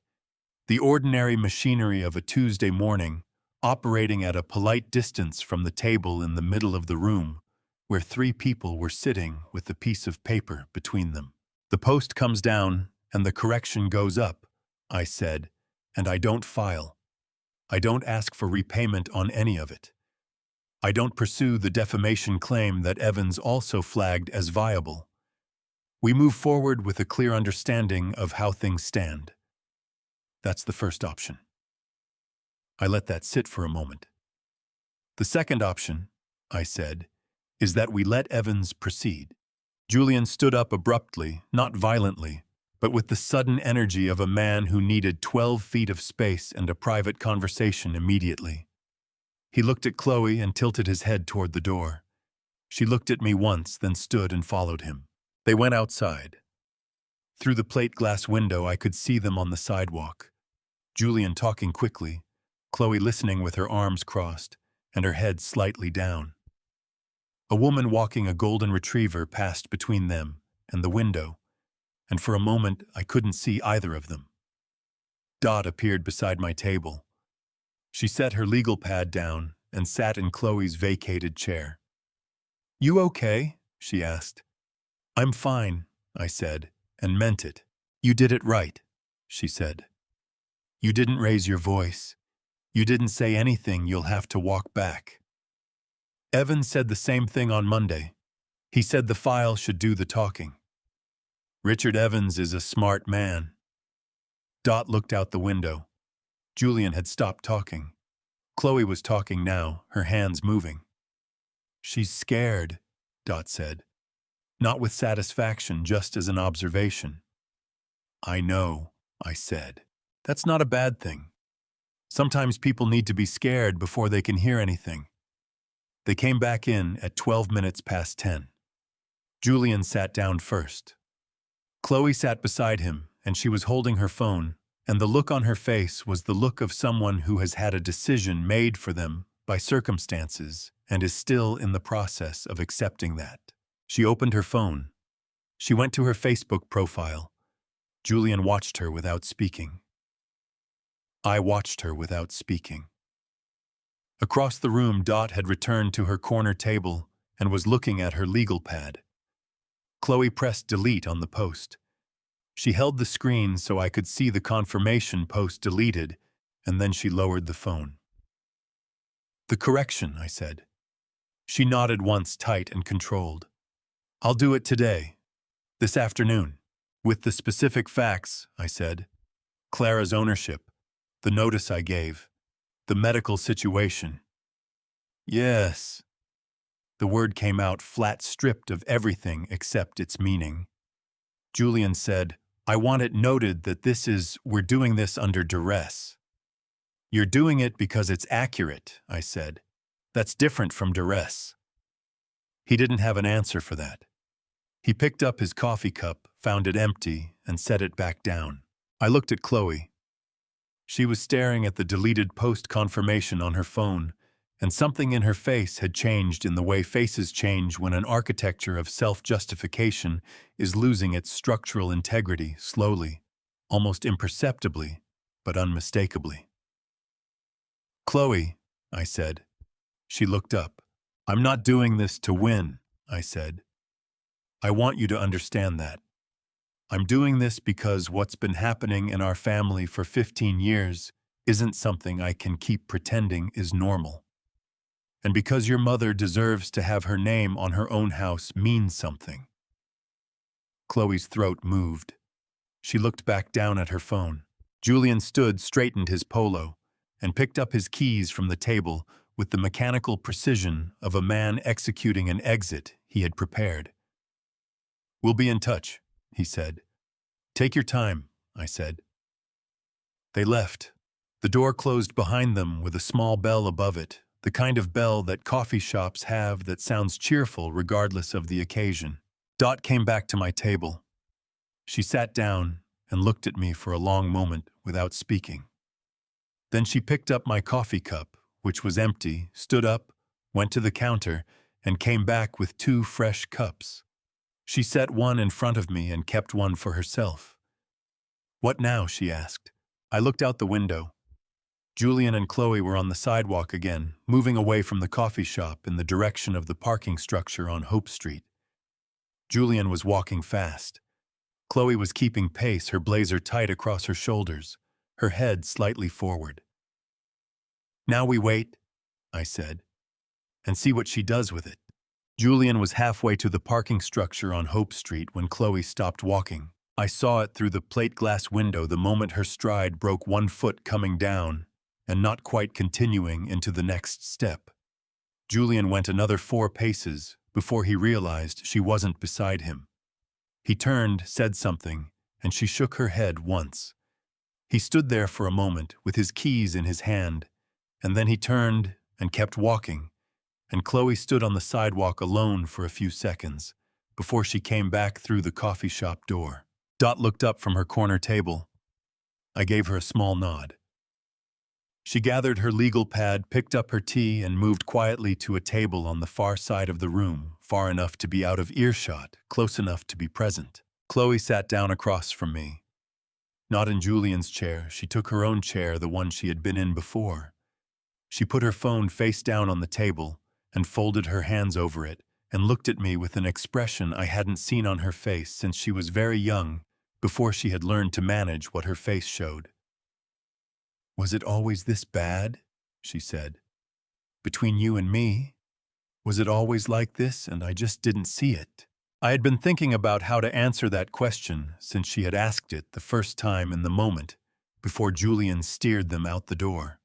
I had been thinking about it for 12 minutes. "No," I said. "Not always. You were a good kid, Chloe. You were curious and funny, and you asked better questions than most adults I knew. I used to take you to job sites on Saturdays when you were 7 or 8, and you'd spend the whole morning asking, why does the beam go there? Why is that wall load-bearing? Why can't you just put the door anywhere you want?" I looked at my coffee cup. I loved those Saturdays. She was very still. But somewhere along the way, I started saying yes when I should have said no. And every time I did that, I was teaching you something. I was teaching you that yes was always available, that there was no limit, that whatever you needed, I would find a way. I looked up at her. That's not generosity. That's a failure of honesty. And it belongs to me as much as it belongs to you. Chloe's throat moved. She looked down at her hands on the phone. I didn't know about the Santa Fe trip, she said quietly. I know you didn't, I said, because I didn't tell you. I wrote the check and I didn't tell you what it cost us. That's on me. And the Mustang. And the Mustang. She was quiet for a moment. Outside, a city bus went past on Figueroa, and the windows shuddered slightly with the displacement of air. Clara never said anything to me, Chloe said. Not once. About any of it. No, I said. She wouldn't. That's who she is. I thought about the birthday dinner entry in the notebook. Clara sat at her own birthday dinner without being introduced to half the table. But not saying anything doesn't mean it didn't cost her. It just means she paid the cost quietly. Chloe pressed her lips together. Her eyes had gone bright again, the way they had during the main conversation, but this time she didn't seem to be fighting it. I didn't think of it that way. I think I told myself that she was fine, that she understood how things worked in our family, that she was accommodating. She was accommodating, I said. For 15 years, she was accommodating.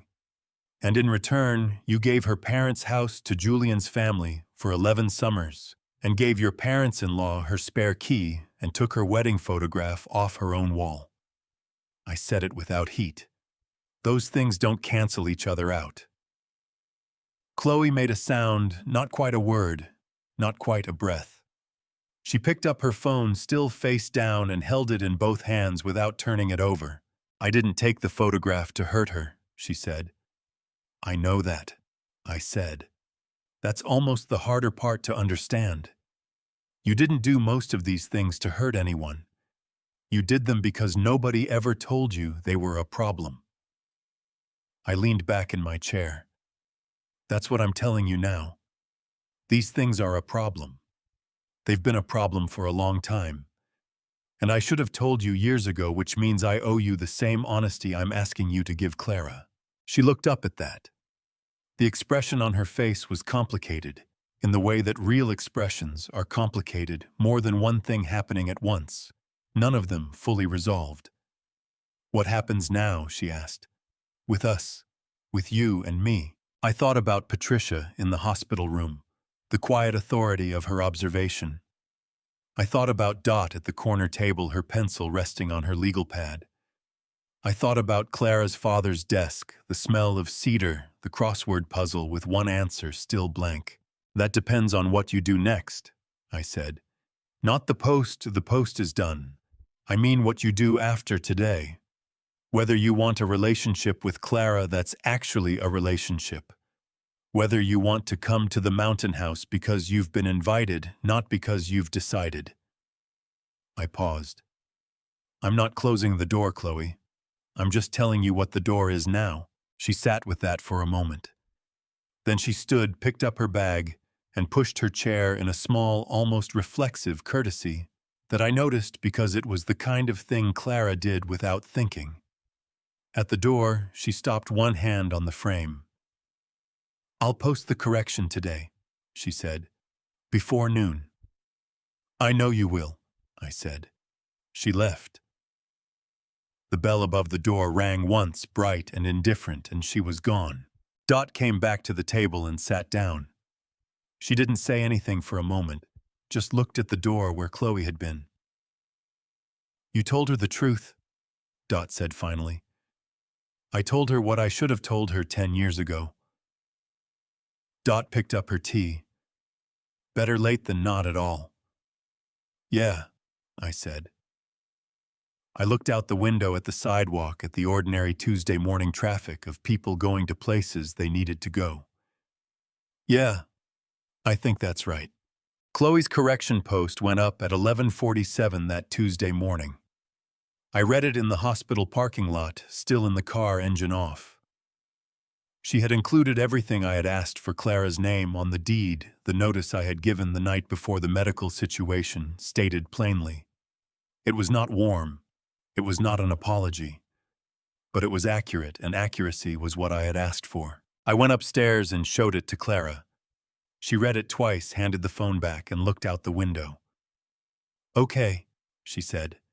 That was enough. The months that followed had a different texture than any stretch of time I could remember in years. The group chat went quiet. The unexpected calls stopped. Patricia came twice a week to check Clara's vitals and stayed for tea on the back porch when the evenings cooled. By September, Clara's oxygen saturation had climbed back to 96. By October, she was finishing crossword puzzles before her morning coffee went cold. We drove to Sedona in mid-October. 3 nights, a west-facing room in the hills, and 3 extra days in New Mexico, because Clara had found a pottery class outside Taos that she had been thinking about since 2016. She spent an afternoon with her hands in red clay. I sat outside on a bench and read a book I had been meaning to get to for 2 years. On the drive home, she fell asleep somewhere past Kingman, with the window cracked and the late desert light on her face, and I drove 2 hours without the radio and felt for the first time in a long time that the quiet was genuinely mine. Patricia stopped by in late October. She checked Clara's numbers 97, the best reading since the previous spring, and looked at us both before she packed her kit. "You two seem lighter," she said. Neither of us corrected her. The call from Chloe came on a Wednesday evening in November. I was at the stove in Eagle Rock finishing a pot of white bean soup from Clara's recipe, the one she made on hard days, the one I had finally learned properly. Clara was resting down the hall. Chloe's voice was smaller than I had heard it in months. Julian had lost his position when the firm restructured. They were behind on the mortgage. "I know I don't have the right to ask," she said. "You have the right to call," I said. "That's different." I didn't send money. I sent 2 links, a job posting in West LA that matched Julian's background and a free financial counseling service through the county. Before she hung up, she asked how Clara was doing. Not as a formality, as a question. I told Clara at dinner. She wrapped both hands around her bowl and looked at me across the table.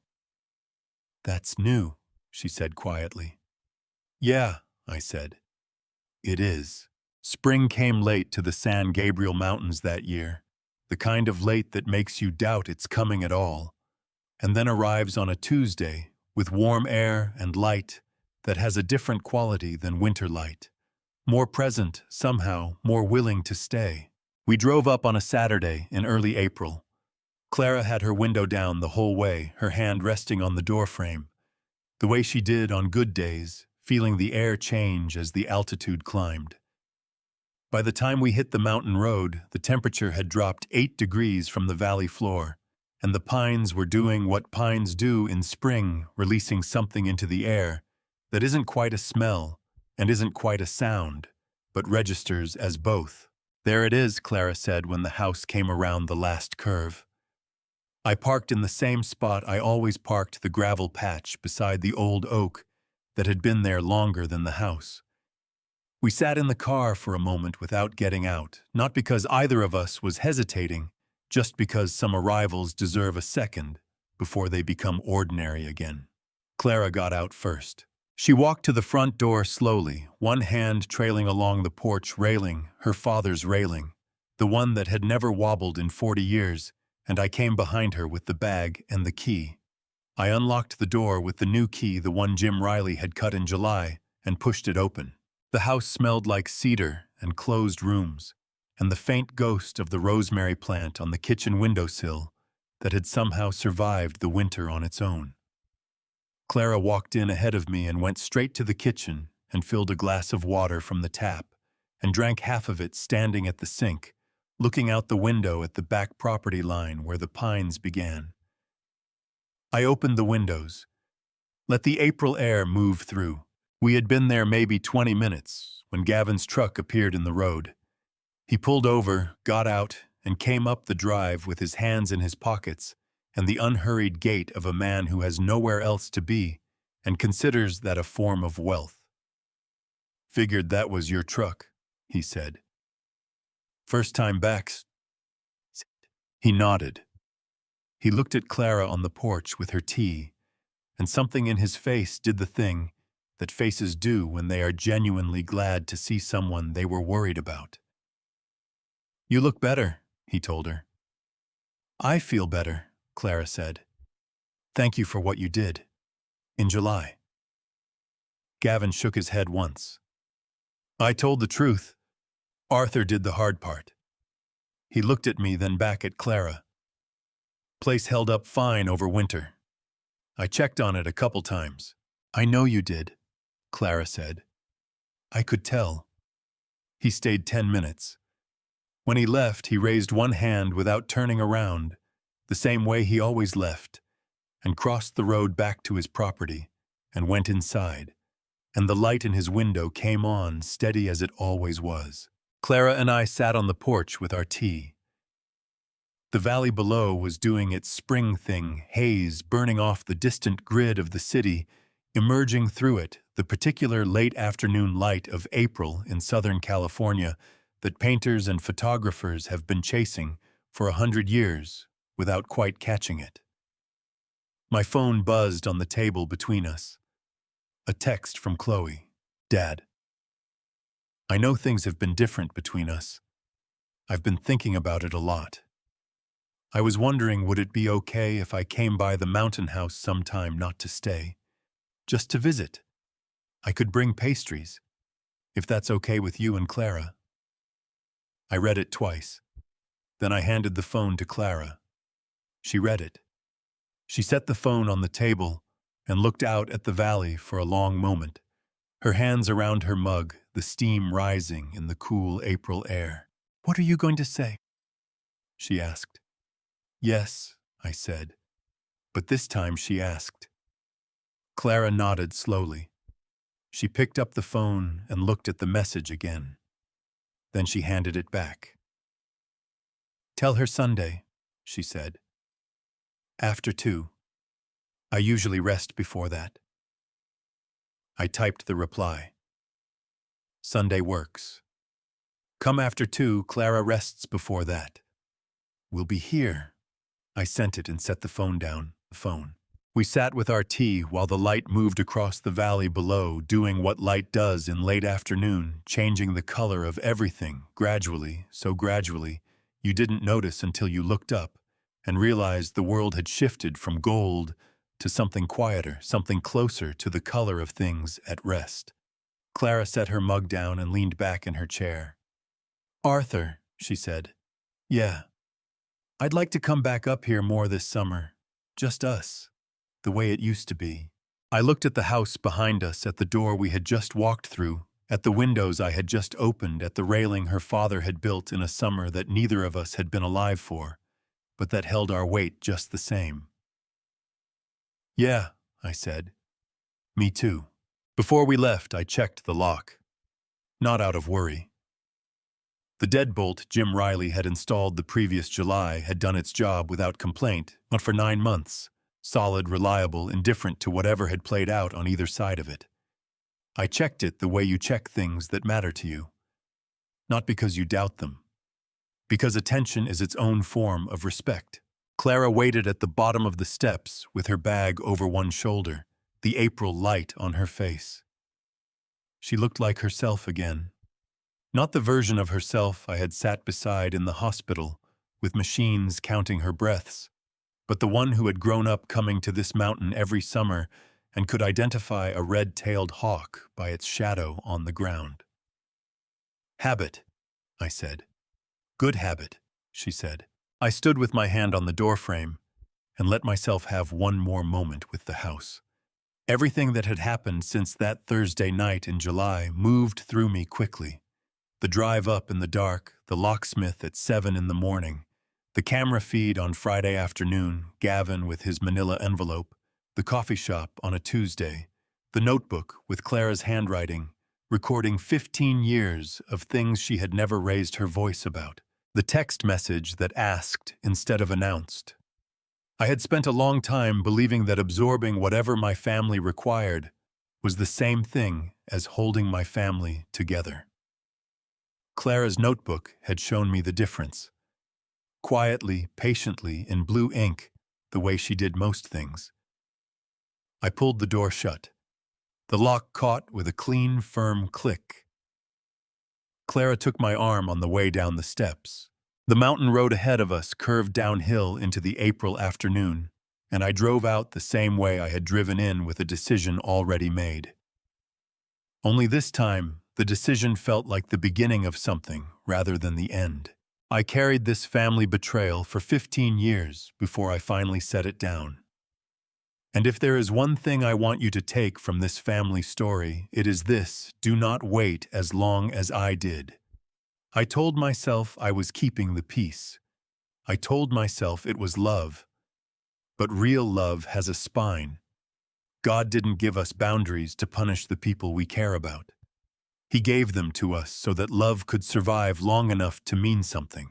If you are living inside a family betrayal right now, giving, absorbing, staying silent, telling yourself it will get better on its own, hear me when I say this: it won't. Not until someone decides to tell the truth. Let that someone be you, and let it be sooner than it was for me. My personal belief is simple.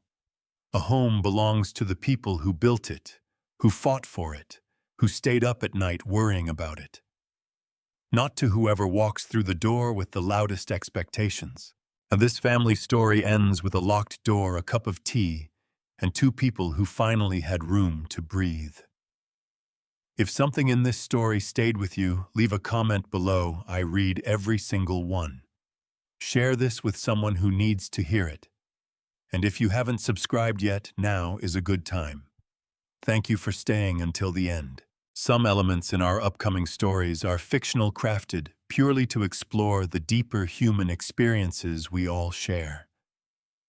If that is not the kind of content you are looking for, we completely respect that. Please feel free to explore other videos that better suit you.